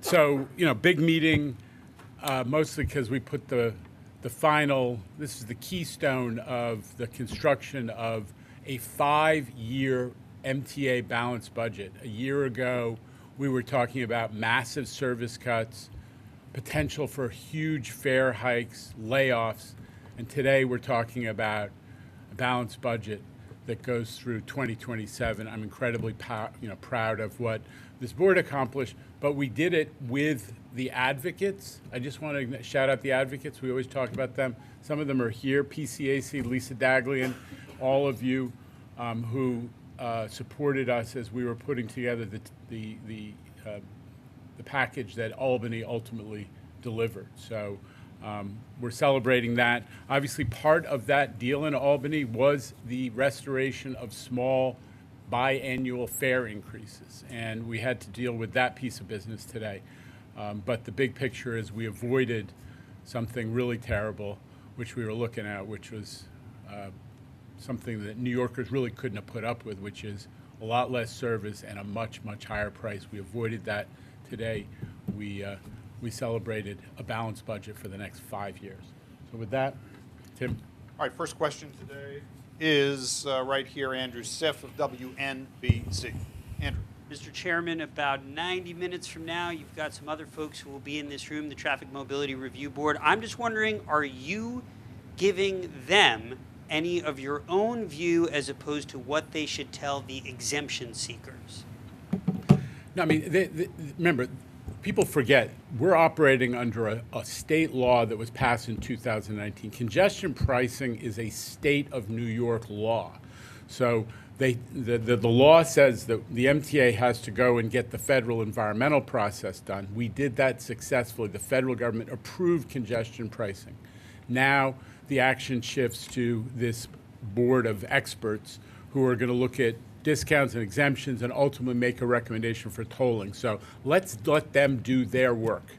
That's where we are. Let's let the processes move to another stage. Let's let them do their work, and the MTA board will then review their recommendations once they've completed their work. So you're not telling them anything? Like, you say no to the exemption seekers? You're just saying, do your work and then we'll weigh in? I think that these are a group of incredibly experienced, sophisticated New York civic leaders. If you look at what they've done with their careers, it's no secret that we're trying to get to an outcome which will make sure that we have congestion pricing in place, that it complies with the state law in terms of how much revenue it raises, but with as low a toll as possible. All right, right next door, we've got N.J. Burkett III, the president of the Academy from WABC. Newt. Please hold your applause till after the question. Yeah, based on history, that's good advice. All right, Burkett 1, Lieber 1.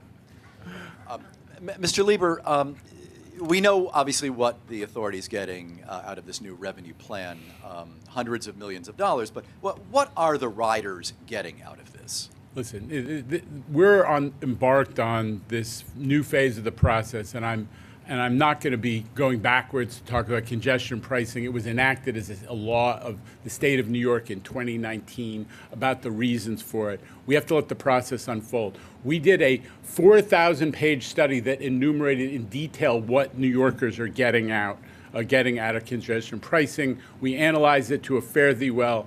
It's now time to let this group of experts evaluate how to develop a tolling system that's fair to everybody. With the fare and toll increases specifically, you're getting money from that. What are the riders getting in exchange for that? You've spoken about service enhancements, things of that nature. So NJ, you know what's in our capital program. It's 80%. It's what we state of good repair, which is a euphemism for making sure that our 100-plus-year-old subway and commuter rail system that wants to fall down, to make sure it doesn't fall apart, that to maintain it in good working order, because this is a $1 trillion asset that needs investment. It also allows us to invest in making the whole subway system accessible, to switching to an all-electric, zero-emissions bus fleet, and to do a lot of projects like Metro North Penn Access, which is going to give people in the East Bronx first-class mass transit system for the first time.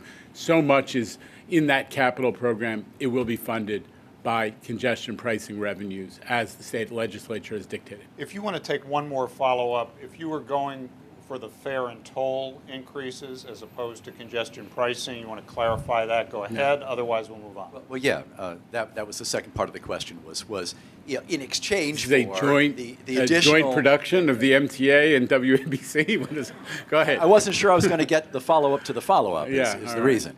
These people have questions too. Go ahead. But no, but in terms of the additional fares, that they're the additional money they're paying in fares, what are they getting? Well, listen.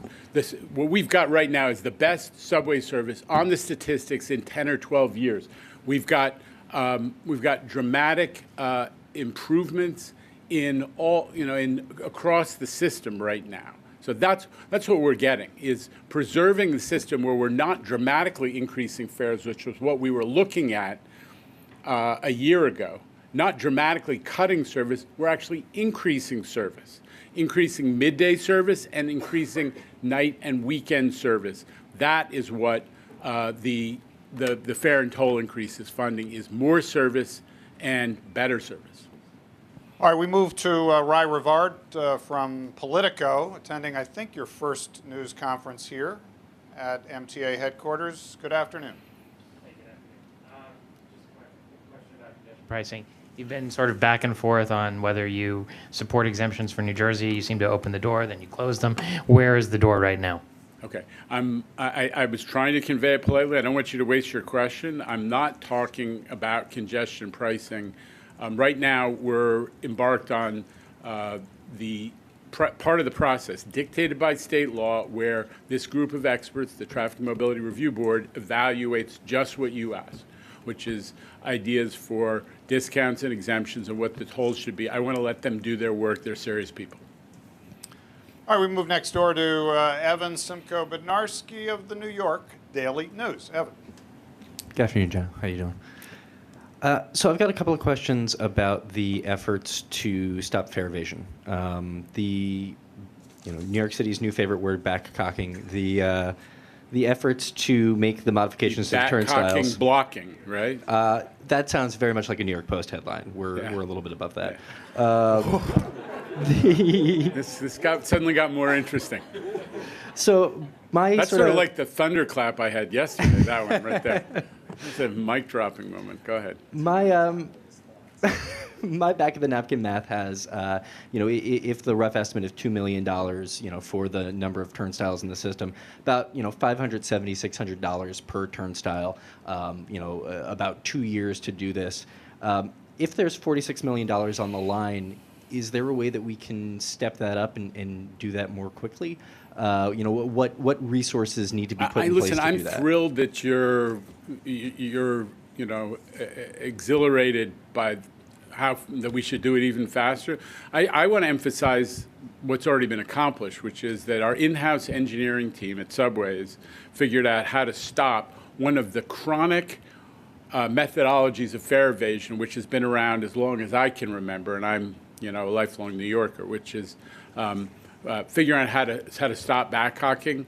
Pretty great thing. We're gonna do it as quickly as we can, given the resources that we have available. But the message is, we are using our cups, as we say in Brooklyn. We're using our heads to figure out all the different ways we can stop fare evasion.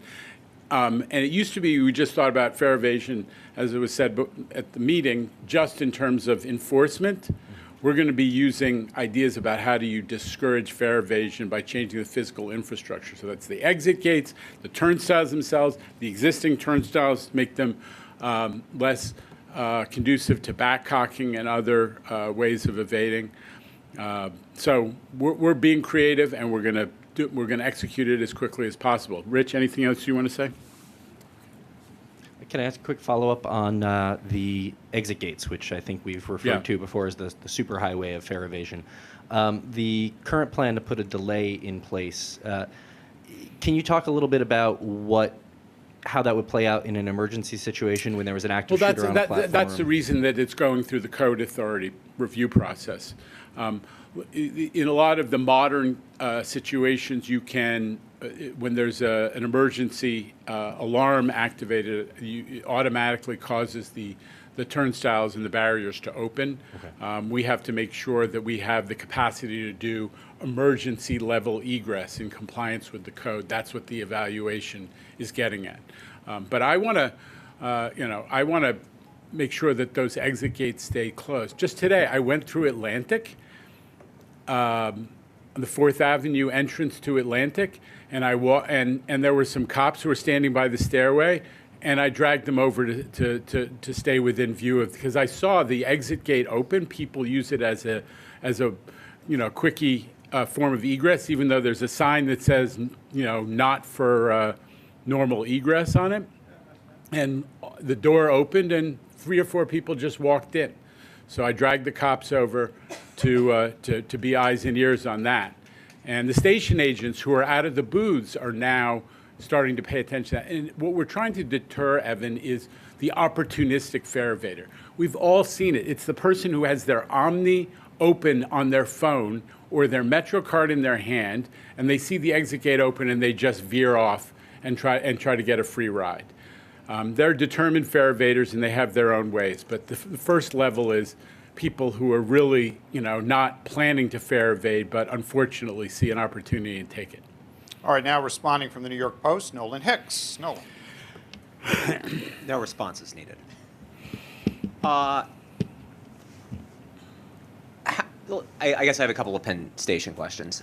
New Jersey has a $1 billion budget hole coming up in the next couple of years. You've been banking on them to finance. NJT, you mean? Yeah. Yeah. New Jersey Transit. Yeah. Has a $1 billion budget hole coming up in the next few years. They don't have a plan to fill it.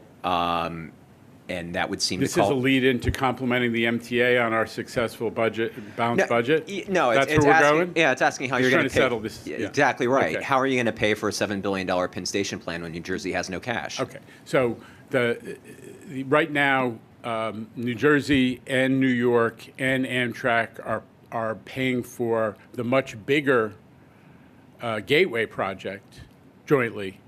And so I'm optimistic that at the end of the day, all 3 parties will find the resources to contribute a share, TBD, for what is really urgent, which is that we change the conditions for today's passengers, not only for the future passengers who would use the Gateway, the new Gateway tunnels, but today's passengers who are still suffering in a substandard, incredibly antiquated Penn Station. Your predecessors put together a Penn Station plan. He's been working with the Dolans. They hired the engineering firm. They came up with a solution that you recommended against 2 years ago. And there seem to be some larger questions about his involvement. So 1, what's your read of the ethics? And 2, what do you make of the partnership between the Italians and the Dolans? Okay, well, there are a lot of assumptions built into that question. So I'm not going to react to all of them. All I'll say is the bottom line is there are other parts of state government that deal with the kinds of ethics questions that were raised in your article in today's Post that you just referred to. I'm not one of them.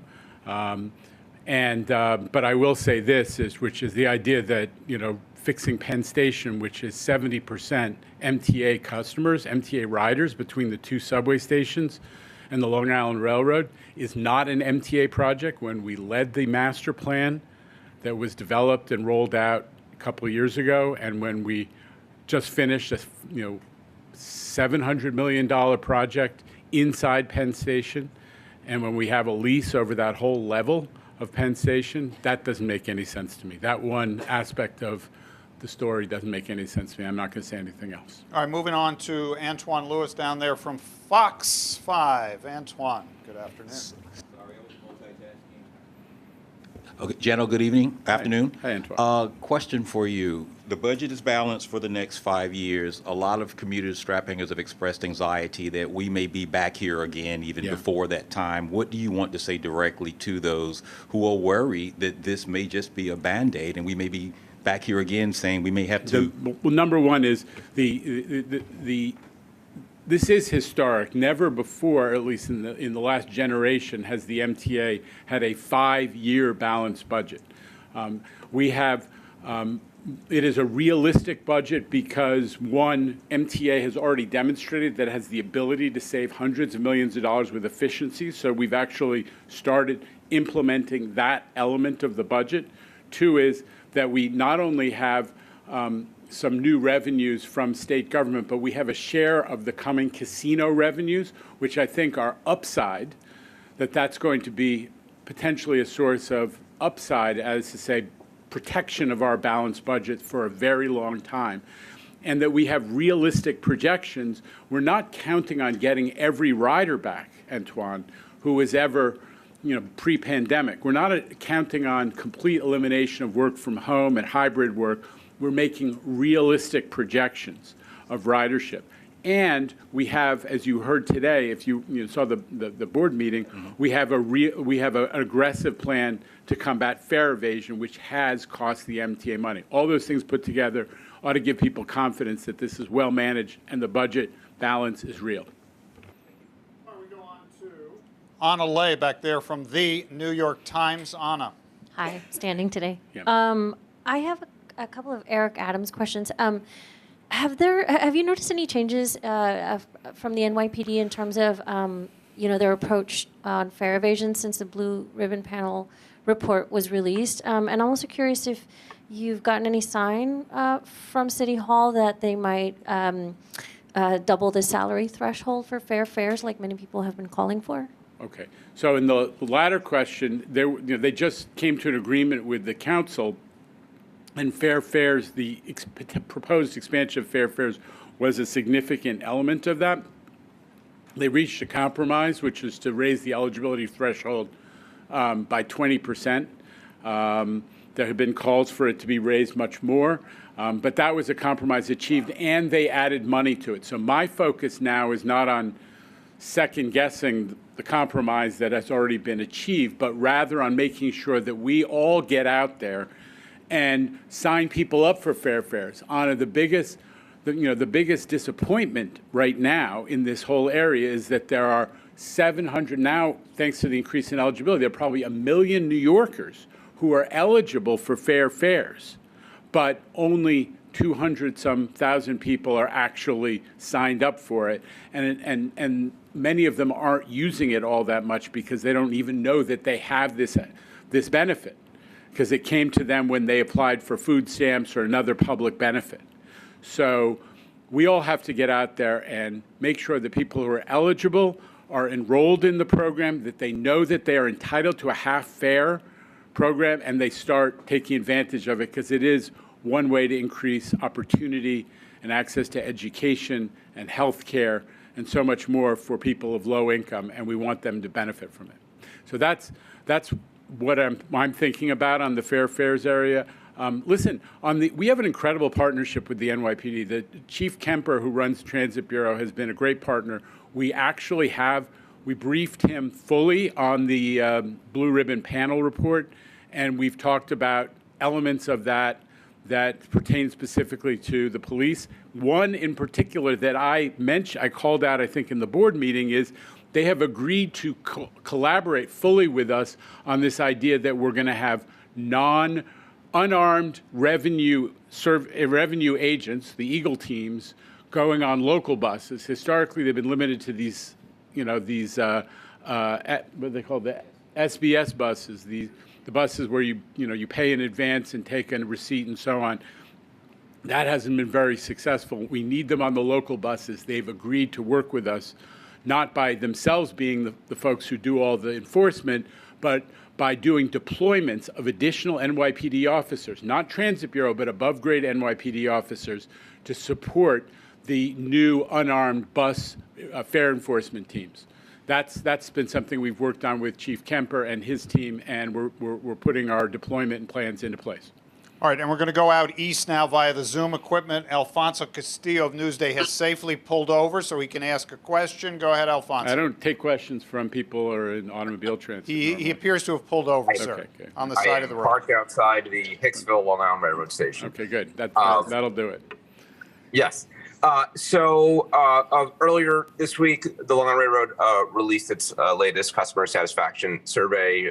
It showed that satisfaction fell quite a bit after the opening of Grand Central Madison. I imagine the prospect of higher fares is not going to do anything to increase satisfaction. So what do you say to riders, some that I'm sure I'm going to speak to now, who would find the timing of this fare increase kind of particularly offensive, given some of the frustrations they've had in the last few months? First point, which I'm sure you'll share with your potential interview subjects, is that that railroad fares are still below pre-COVID levels because we cut them dramatically early on in an effort to try to bring people back to transit. So please share that with people before you ask them to inveigh upon the MTA, okay?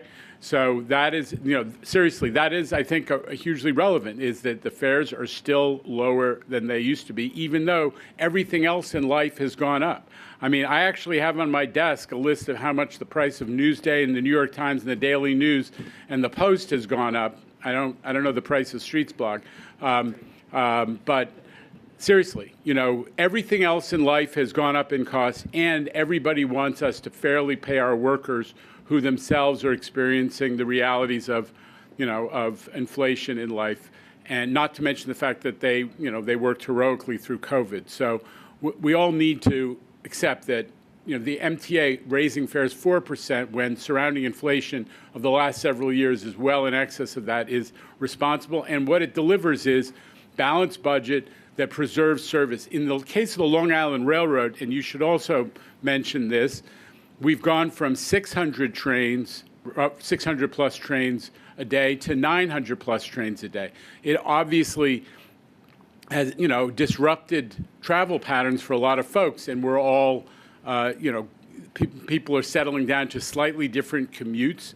We've seen an improvement in the perception of our, the numbers, even since that big survey that Kaufman reported on was taken. But part of that is we're actually doing what we said we were doing, Alfonso, and that you challenged us to do from the beginning, which is to listen to the riders and make changes. And not only have we moved trains around incrementally and added cars to certain consists, and you're well aware of all that, and it has had incremental improvement in terms of rider satisfaction, but now we're making some big moves. We're adding through trains to the Atlantic branch, one of the principal causes of dissatisfaction. And we're moving trains to Penn because, unsurprisingly, the projections about the Grand Central to Penn mix were slightly off, but enough that riders to Penn felt that they weren't getting enough service, and we're making adjustments. You've reported on all that. So all of those things together represent the MTA's continued commitment to addressing rider satisfaction issues. And, as far as fare increase, I mean, you got to be honest with people that we had a pattern of small every 2-year fare increases. All we're doing is going back to what everybody knows has been a successful pattern in the past. And onward to Greg Mocker of Pix 11 back in the mezzanine. Go ahead, Greg. Hi, everybody. Hi, Chairman. Back to a congestion pricing question. Is the MTA working on the But McCarthy insists that I remind you there are 5 trains from Hicksville to New York City in the next hour, and that wasn't the case before Grand Central Madison. But go ahead. Congestion pricing question. Is the MTA working on the infrastructure? Might people start to see some of the vehicle? Yes. I mean, I think Greg, you've covered us closely.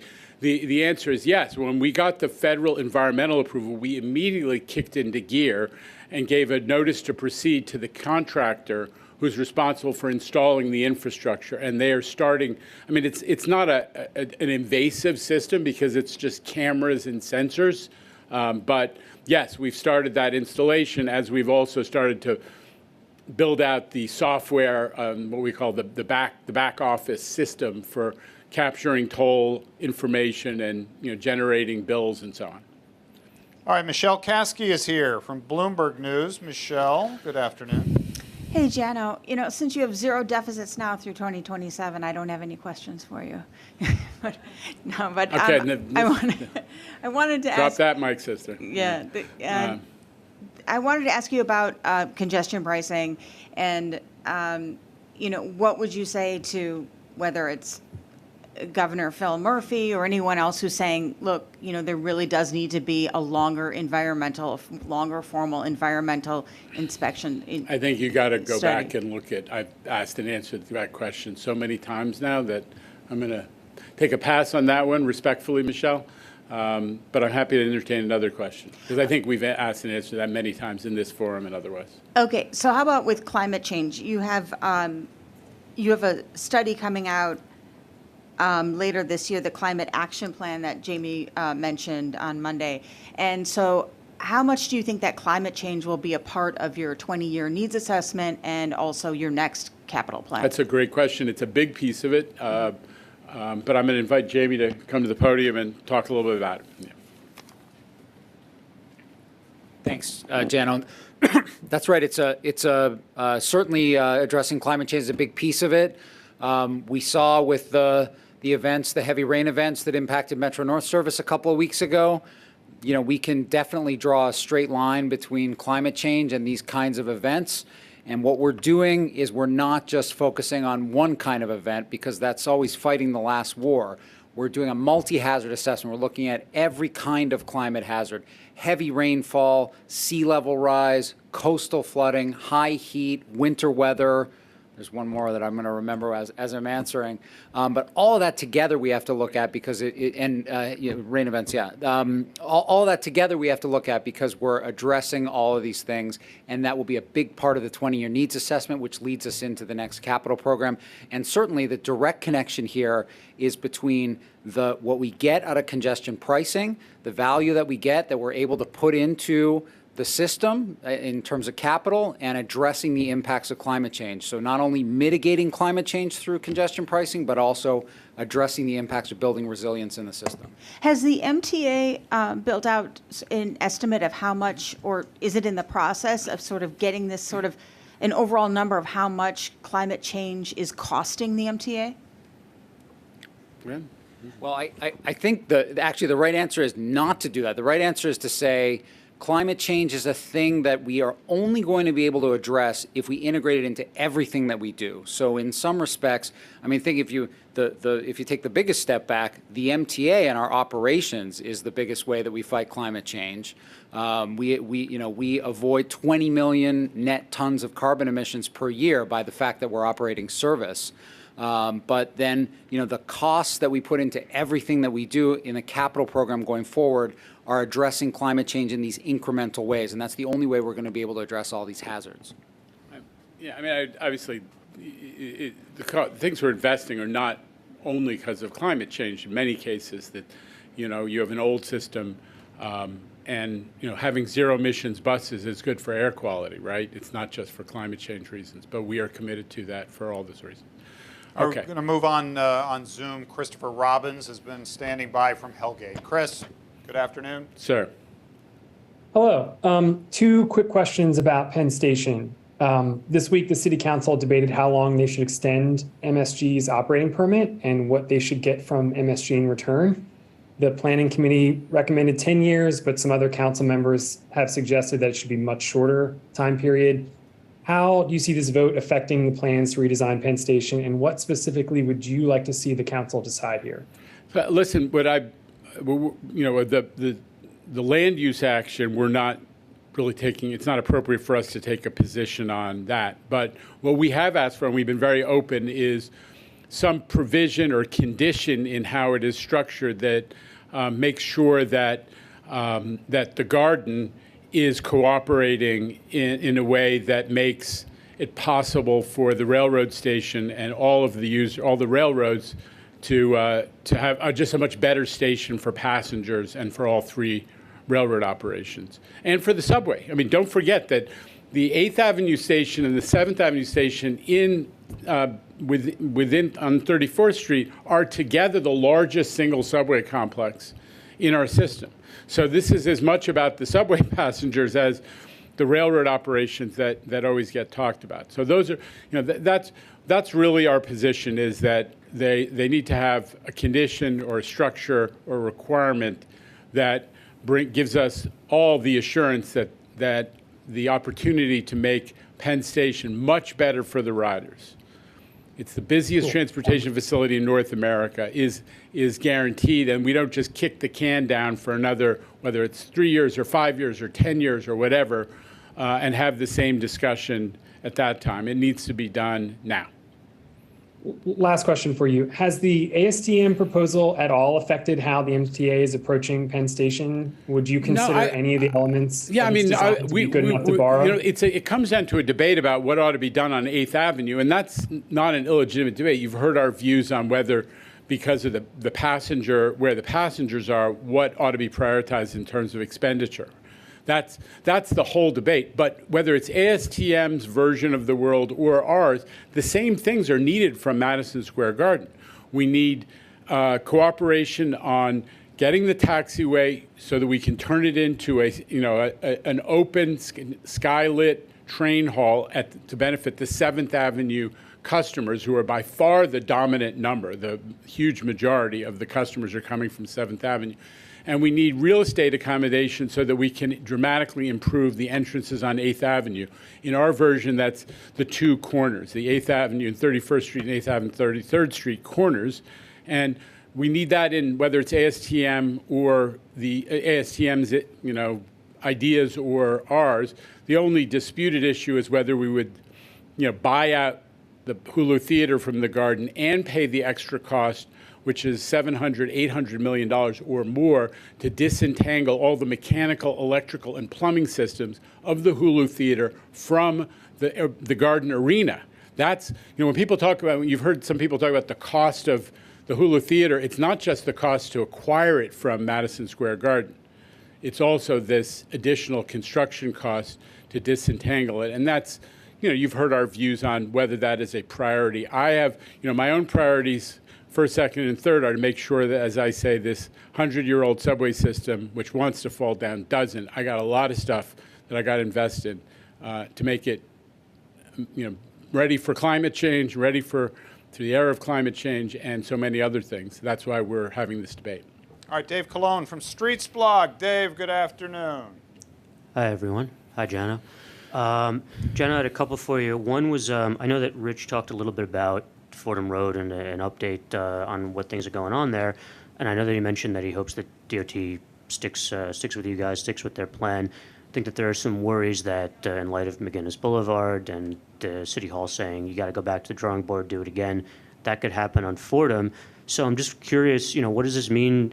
If that happens, what it means for the relationship between the city and the MTA, what it means for the MTA's plans for bus riders? I'm not going to speculate right now. We're in the middle of the process on Fordham Road. What you did hear from Rich during our board meeting is just how important the Fordham Road corridor is to people in the Bronx, that there are 85,000 weekly customers there, which I think you said is as many people as use the entire transit system in major cities like St. Louis or Cleveland, who are dependent on the Fordham Road bus corridor to get east and west, which is tough in the Bronx. And so it is really important. It was a centerpiece of the agreement that the city and the MTA made after that summit that the mayor called at City Hall to advance, to increase the pace of the bus lane expansions.